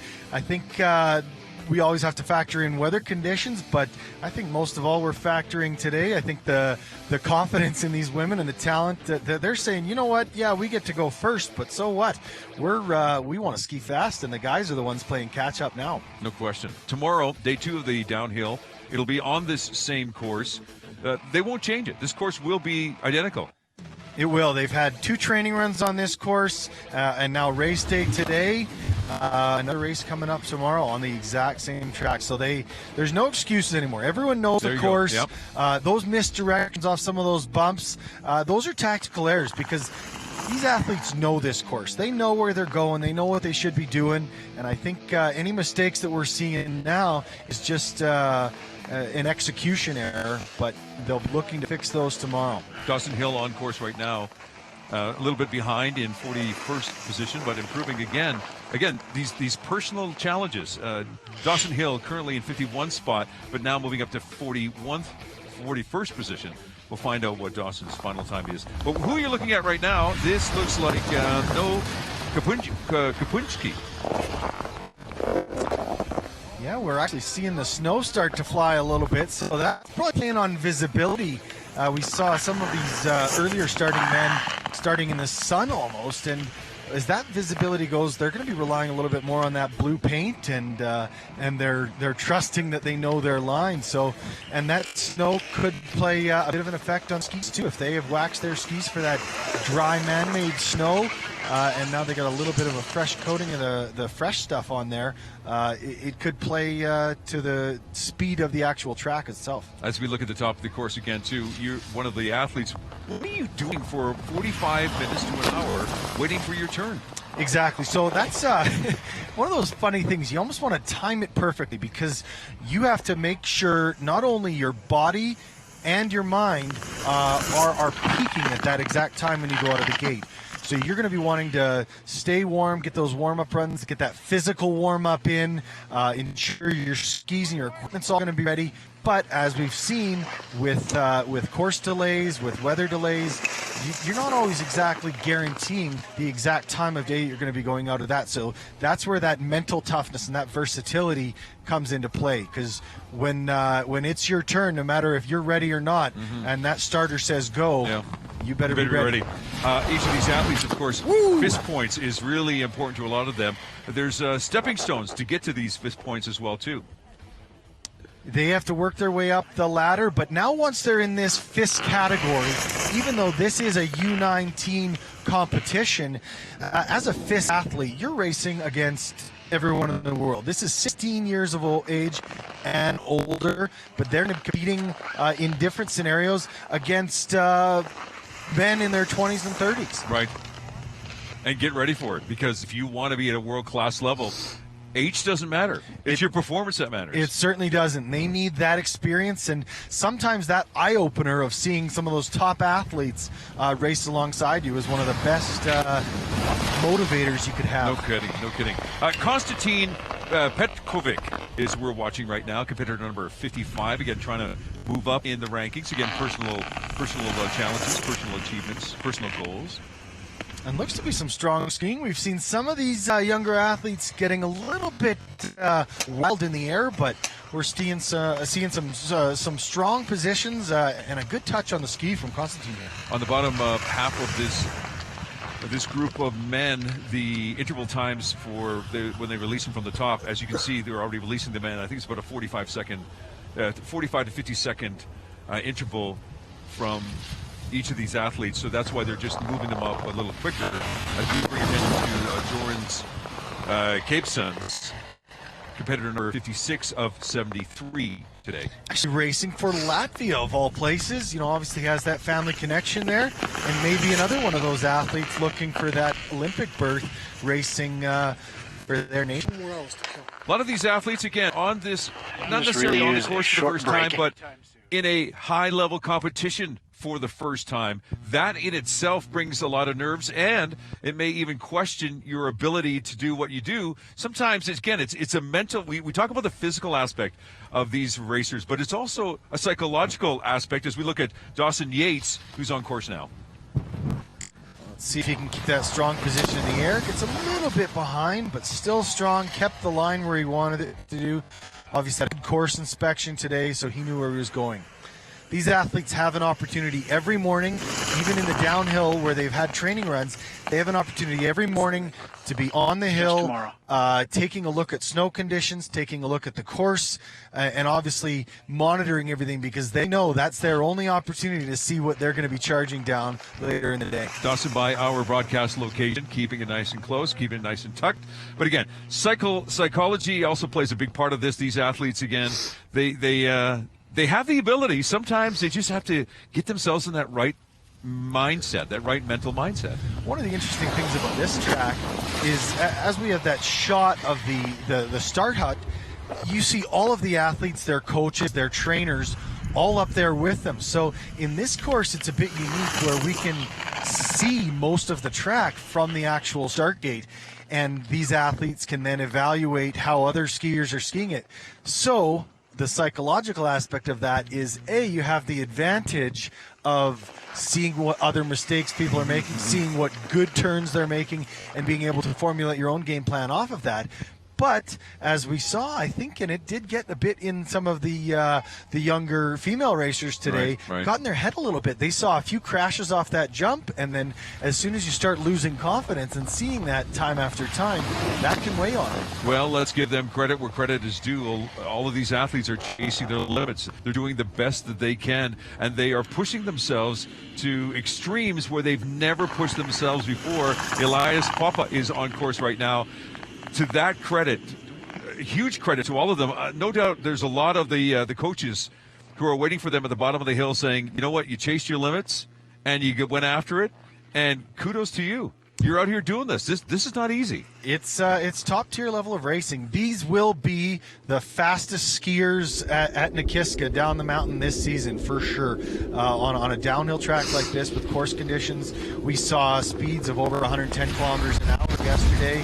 And to put that in perspective, these are young racers without necessarily the experience that are, as you said, chasing all those the limits they have, and pushing themselves to the absolute best of their capabilities. And you can see it right there too, Paul. Man, oh man, again, this is Lynn Quayle who you're looking at right now. I believe it's Ian Quayle. Competitor number 60, even in 60th position. He's pushing it, man, big time. Great to see.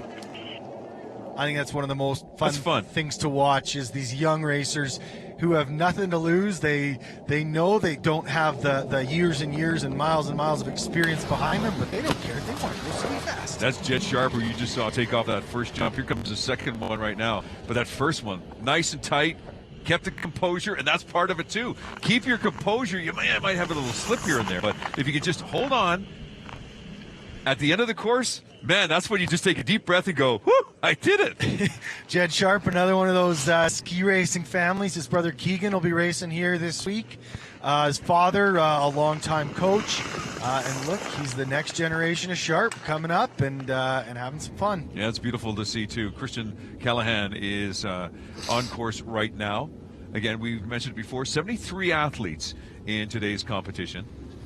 They are running them quite quickly now. We know we have a big field. They want to ensure everyone gets in with the most similar conditions possible. They have the light and the snow, and they want to ensure it's fair for everyone. But that is just a huge testament to the organizing committee and all the volunteers. We've seen a tremendous amount of side slippers maintaining this course. It is in absolute perfect condition.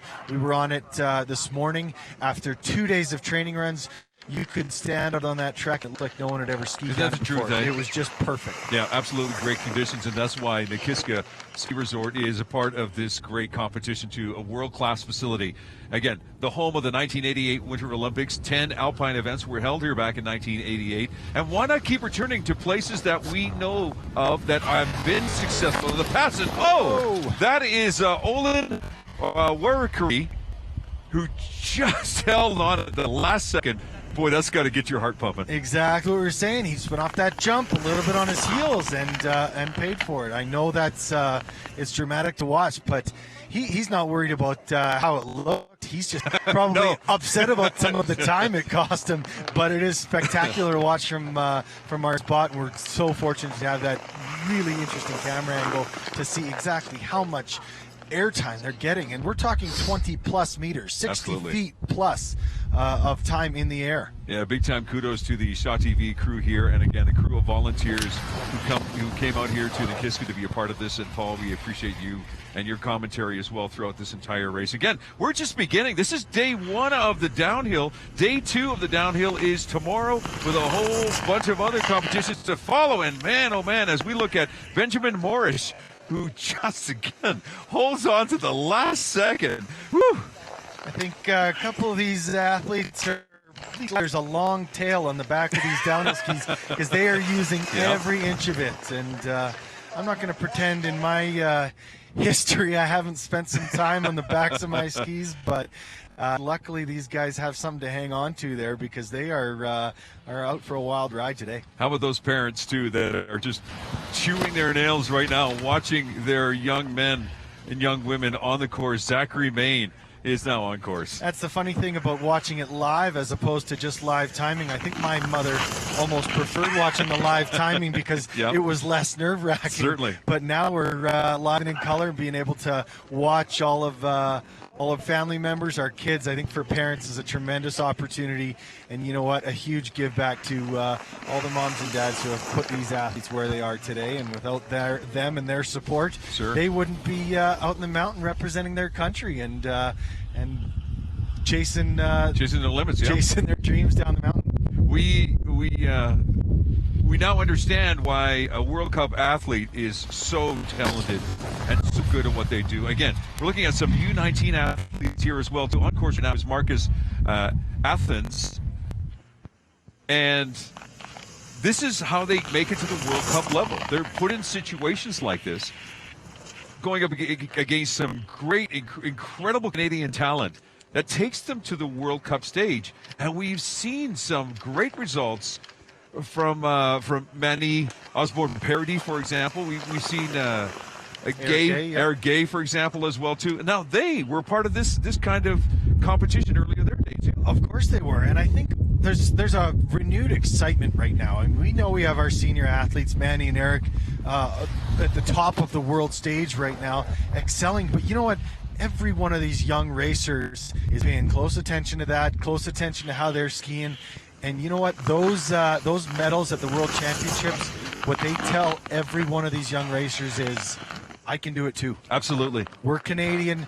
We know how to do this. We I have was all there, the resources. Yeah, right. And they were there racing races. So you know what? For me, this is just a piece of my journey, and I'm sure all of these athletes have those World Cup and World Championship and Olympic dreams in their future. You just saw Anthony Charles Allaire, and now Matthew Topham is on course. This spectacular course here at Nakiska. By the way, the conditions again have changed in the last hour. Now we're getting hit by snow, Paul. It's what we get. You know, I think all of these athletes in the start gate are probably looking around saying, well, I have no idea what it's going to be for my run. That's right. But you know what? They're professionals. They know how to accommodate all different conditions. It might even be something as simple as having an extra pair of goggles with them up the start. That's a good point. Different lighting conditions. They might make that last-minute decision with a darker lens or a lighter lens. They might be talking with their coaches or their ski servicemen to figure out if should we make any last-minute changes on wax as the conditions are. Well, the temperature is well changing. You know, when you always, everything's a factor. When you and I got here at about 8 o'clock this morning, the temperature is probably about a -10, give or take. It warmed up to about a -2. Right now, it feels like about a -5. So again, the temperature, the conditions, that's the challenge when you first get to the top, and you have to wait for about 45 minutes or an hour before it's your turn. Things can change, man. Well, and as the temperature gets colder, it's not just the wax you got to think of. You need warm muscles. And a very common question that's asked, how do you stay warm in those downhill suits? Yeah, no kidding. Well, so, Paul, how do you stay warm? The honest answer is you don't. Yeah, you don't. You can't wait to get on the course to warm up. So, yeah, when you're in action and you're on course, the blood's pumping and you're not thinking about that. Exactly. But it's always the ongoing question, too. What do you wear underneath the downhill suit? And the honest answer to that one is, well, that's a secret. We're not selling, right? Not much. Hugh Newell on course right now. And again, we're getting some great results here. We just saw Miles a few moments ago. He was in 69 position, moved up to 46. What a personal accomplishment. Great for him. Great job. But Hugh Newell, again, is who you're looking at right now. Those small little battles, those mind battles. But again, it's taking those steps. It's taking those steps, Paul, to make it to that world-class level. And that's what a lot of these athletes are out here doing. And we're so thrilled to be able to show them to you as well, too. We're being able to showcase the best athletes in our country on this hill today. Even though these are some of our younger ones, right.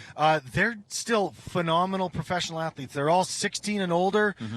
They're some of the best skiers in the country, and proving it today. Well, everything we've seen, some phenomenal skiing from the ladies and the men, both top-tier races and top-tier talent, and congratulations to our winners.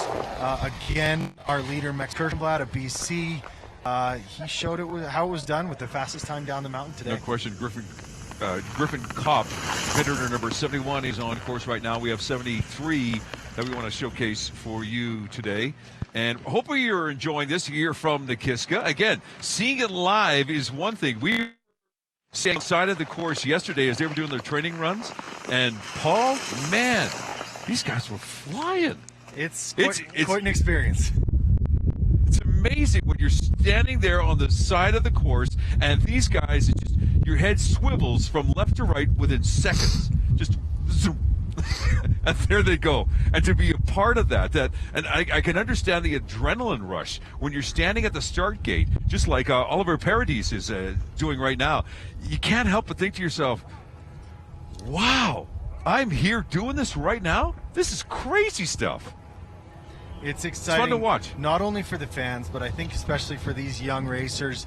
They're taking this as an example to get more miles in downhill, which they may have not had in the past, and they're getting the rush of the fastest event in alpine ski, and really benefiting from just such an awesome course, an awesome course set, and an awesome run at Nakiska. We're finding as well, too, as we go through these athletes, that it really is a family affair, too. Oh, and just a little bit off for Oliver, but he held his composure. Man, that was great to see. But again, it is a family affair for yourself, too. You grew up in Banff. You had a chance to really understand the love, the affair that people have with the mountains. And that's something we're all very fortunate to have. We have one of the best playgrounds in our backyard in Canadian Rockies here, and we're being able to showcase what can be created. We see all of these young athletes from across the country, but a lot of our local heroes from the Bow Valley and the Calgary area that have grown up on these mountains, and it really showcases why we have all of the resources for the best skiers in the world right here. And we're so fortunate, whether you're a racer chasing down the mountain at 100+ kilometers an hour, or just out for a day with your family, we have this opportunity to have this entire playground at our disposal. Hunter Watson is our final competitor for the men today. We saw the women earlier, but again, the men are just wrapping up right here. And again, a thrill to be showing this to you on TV, and for them as well too. Again, the mums and the dads, the aunts and the uncles who are watching from all across Canada here on live stream, and of course on Shaw TV as well too. We really hope you're enjoying what we're showing you here today. Again, these are small accomplishments that each of these athletes are achieving for themselves. Like this gentleman, Hunter Watson, 73rd spot. He's hoping to move up in the rankings. Will he be in the top 30? You know what? He just wants to move up. He wants to prove to himself that all this training that he's been doing over the last couple of years is actually finally paying off. And we're so proud to be bringing this to you today. And I hope you're enjoying it from beautiful Nakiska. You love this resort. I certainly do. And you know what? You're talking about Hunter Watson. Look at that 25th position. Tremendous move up. He started dead last in this race, and did that affect him at all? No. He said, you know, I got my chance. I don't care what my bib says. Of course. And he just cracked in with a top 25 result. So tremendous skiing for that young athlete. Tremendous skiing from all of these younger racers trying to work their way up. But as we saw, again, a huge congratulations to our leader, Max Kirschenblatt. So tomorrow, it's day number 2 of the downhill. We have a second competition, a separate competition than today, because today was about a Canadian champion. Yes, so downhill is a one-run event. We have an all-new event tomorrow. Looking forward to it. Everyone that may or may not have had the result they wanted today has another kick at the can tomorrow, and they'll be able to review all of those pieces of the puzzle and figure out where they may have left some of that speed on the mountain. And I think we'll have excellent conditions for another great race to follow. I hope so, and no question they'll be looking at our video as well too, just saying, hey, this is where I messed up. Oh yeah, there. So good. We're glad we were able to bring it to you, and we also want to show off the leaderboard here as well too for the men. You mentioned Max a few moments ago with an incredible time that he threw down the gauntlet nice and early with 1:01.12. Will we see faster times tomorrow, Paul? Here's hoping. Again, Mother Nature is in charge of a lot of that. Yes, these athletes have another run down the mountain, a little bit more experience. But what is the condition of that track going to be in?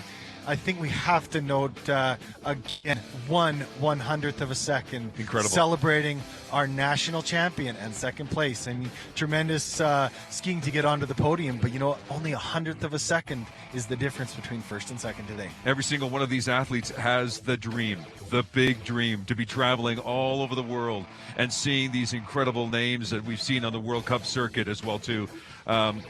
Hopefully, one of these, or maybe a group of them, will make it to that level. This is that next generation. For everyone that was excited about the results that we've seen this year on the World Cup, pay close attention to all the names you've seen on your screen this afternoon, because that's the next wave of Canadian champions. Absolutely, and there you see the top 30, the men's downhill results here at Nakiska. It's officially in the books, and you've seen it all, and the conditions here, how can you not love looking at a view like that every single day of a competition? Wow, it's been a lot of fun. I'd say we're pretty fortunate to have a good office today. We're lucky to be able to watch it ourselves and just be out in the mountains here at Nakiska. Thank you again for an excellent effort by our entire race crew and all of our volunteers. Great racing had by all. Okay, here's what I want to ask you about tomorrow. We're going to see most of these athletes again in this competition tomorrow. As they realize what is up against them, will they be as nervous, do you think, because they've already attacked the course today? I think they have one race under their belts. I think there's some confidence to be built from that. But for the ones that may or may not have made some of those mistakes, they now have some work to do to clean up those sections. Yeah, some adjustments to be made, not only with their equipment, but also mentally, but also tactically, the way that they attack the course. Some spots they went maybe a little too tight or didn't go tight enough. Maybe they should have hit the course somewhere in the middle. I mean, these are all discussions that you're going to have with your coach. As we said today, there are many pieces of the puzzle to put together a great winning run. And thankfully the coaches and support systems behind all these teams, a lot more bodies behind each one of these racers than we see, and they're the ones that are making that happen for the athletes that are coming across our screen. You know, the folks who live in the Calgary area, we sure do take advantage of this beautiful, beautiful resort here. But we all, again, give you the heads up about the 2017 U19 Canadian National Alpine Championships. They will continue here on Shaw TV, and we just want to give you an idea of what you're looking at, starting off with tomorrow, again, the men's and women's downhill. Looking forward to great racing throughout the week. We have the full showcase of alpine skiing events. We have downhill, Super G, giant slalom, and wrapping it all up with, I may be biased, but my favorite event on Sunday, the slalom. I think we're very fortunate to have that full gamut of ski racing, but be able to showcase all this young talent through all the different disciplines. And of course, that we just saw here today too. It'll also be the site for tomorrow, day 2 of the downhill competition. The giant slalom will be on this course as well. Yeah, very similar. We have all the races within one run of each other. We'll be able to obviously adjust the course setting for the different event and the different needs of the different disciplines. But for the majority, we have a top tier course for all 4 events at Nakiska in this training center. So when are they going to change the course? Will they do it? The day before? Will they do the day of? So for downhill, we'll have the same course tomorrow. Right. For the Super G, they will be setting it the morning of the race. The athletes don't have the opportunity of a training run. That's right. They're going to have the one course inspection, and then one run is all you get. Same with the GS and slalom. Even though they're 2-run events, that will be their first run down the mountain. We're just showing you some earlier highlights as well too of this fantastic course here. One of the things that I know that I'm so excited about is when you see these athletes who have fantastic moments and they come across that finish line. They were just maybe not the most talented in the bunch, but when you come across that finish line and you say to yourself, Paul, woo, I did it. What a feeling of accomplishment. I mean, you've been down that road many, many times before. Definitely, especially for some of these younger ones who are maybe don't have the experience or the confidence, when they get down to that finish line, regardless of their time, they know they've accomplished something. They've pushed themselves to that point. They've skied well, and you know what? The ones that are getting those results are just being able to build off that confidence and say, you know what? Not only did I execute, I did it well, and I did it fast. Absolutely, and I finished without getting injured. Hey, always important to keep the shiny side up. Tough to see a couple of our athletes go down today. We know it's a part of this sport, but we haven't received word of any serious injuries, so fingers crossed that everyone is back healthy and in shape for another great race tomorrow. It is a risk-reward competition. If you're willing to take the risks, there is reward at the end of it. But at the same time, though, a part of you want to stay within your means, but if you want to be on the top of the podium, sometimes you have to push yourself a little bit more, because if you don't push yourself, you don't know what you have at the end of the day. Exactly, and even though you may end up not having the perfect run, you may end up with those mistakes or even those crashes, but the regrets of being at the bottom in the finish line, not in the result you want, knowing that you may have held back or may have resisted yourself from really letting them go and really trusting yourself, that can almost be worse for your psychological aspect going into the next race. These coaches tonight, for a lot of the as they talk to their athletes, they have they're advisors, they're mentors, they're psychologists, they're all of that. And they've got to make sure that their athlete, when it's go time, that their athlete is ready. So when they go over jumps like that, and they make a hard turn to the right and a hard turn to the left, that they have the right mindset, that they're everything is. Those coaches have a lot of pressure. Bottom line, it's a huge responsibility to be not only putting the program together and having all those pieces of the puzzle for that athlete on that day. It's a year-long process. Absolutely. It's a season. There's an entire off-season of dryland training that coach is part of to make sure all of their athletes are in peak physical condition. It's all of the off-season training, chasing snow around the world to make sure they're getting the miles in and the training they need through the off-season, but right down to race day and making sure they're executing absolutely perfectly. And what you can see on your screen right now is part of the risk, as you were saying. Even the best of the best make mistakes, Paul. Always great chatting with you, sir. Day 1 of the downhill is now complete. Tomorrow, another day of downhill competition from right here, the spectacular Nakiska Ski Resort. Without question, today's competition lived up to its name, the Canadian Nationals. What a sight, watching the best in the country.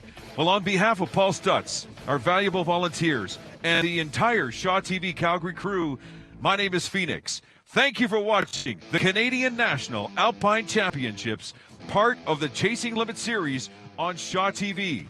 This is Chasing Limits, a glimpse into Western Canada's action sports and a look into the athletes and personalities that continue to chase their limits.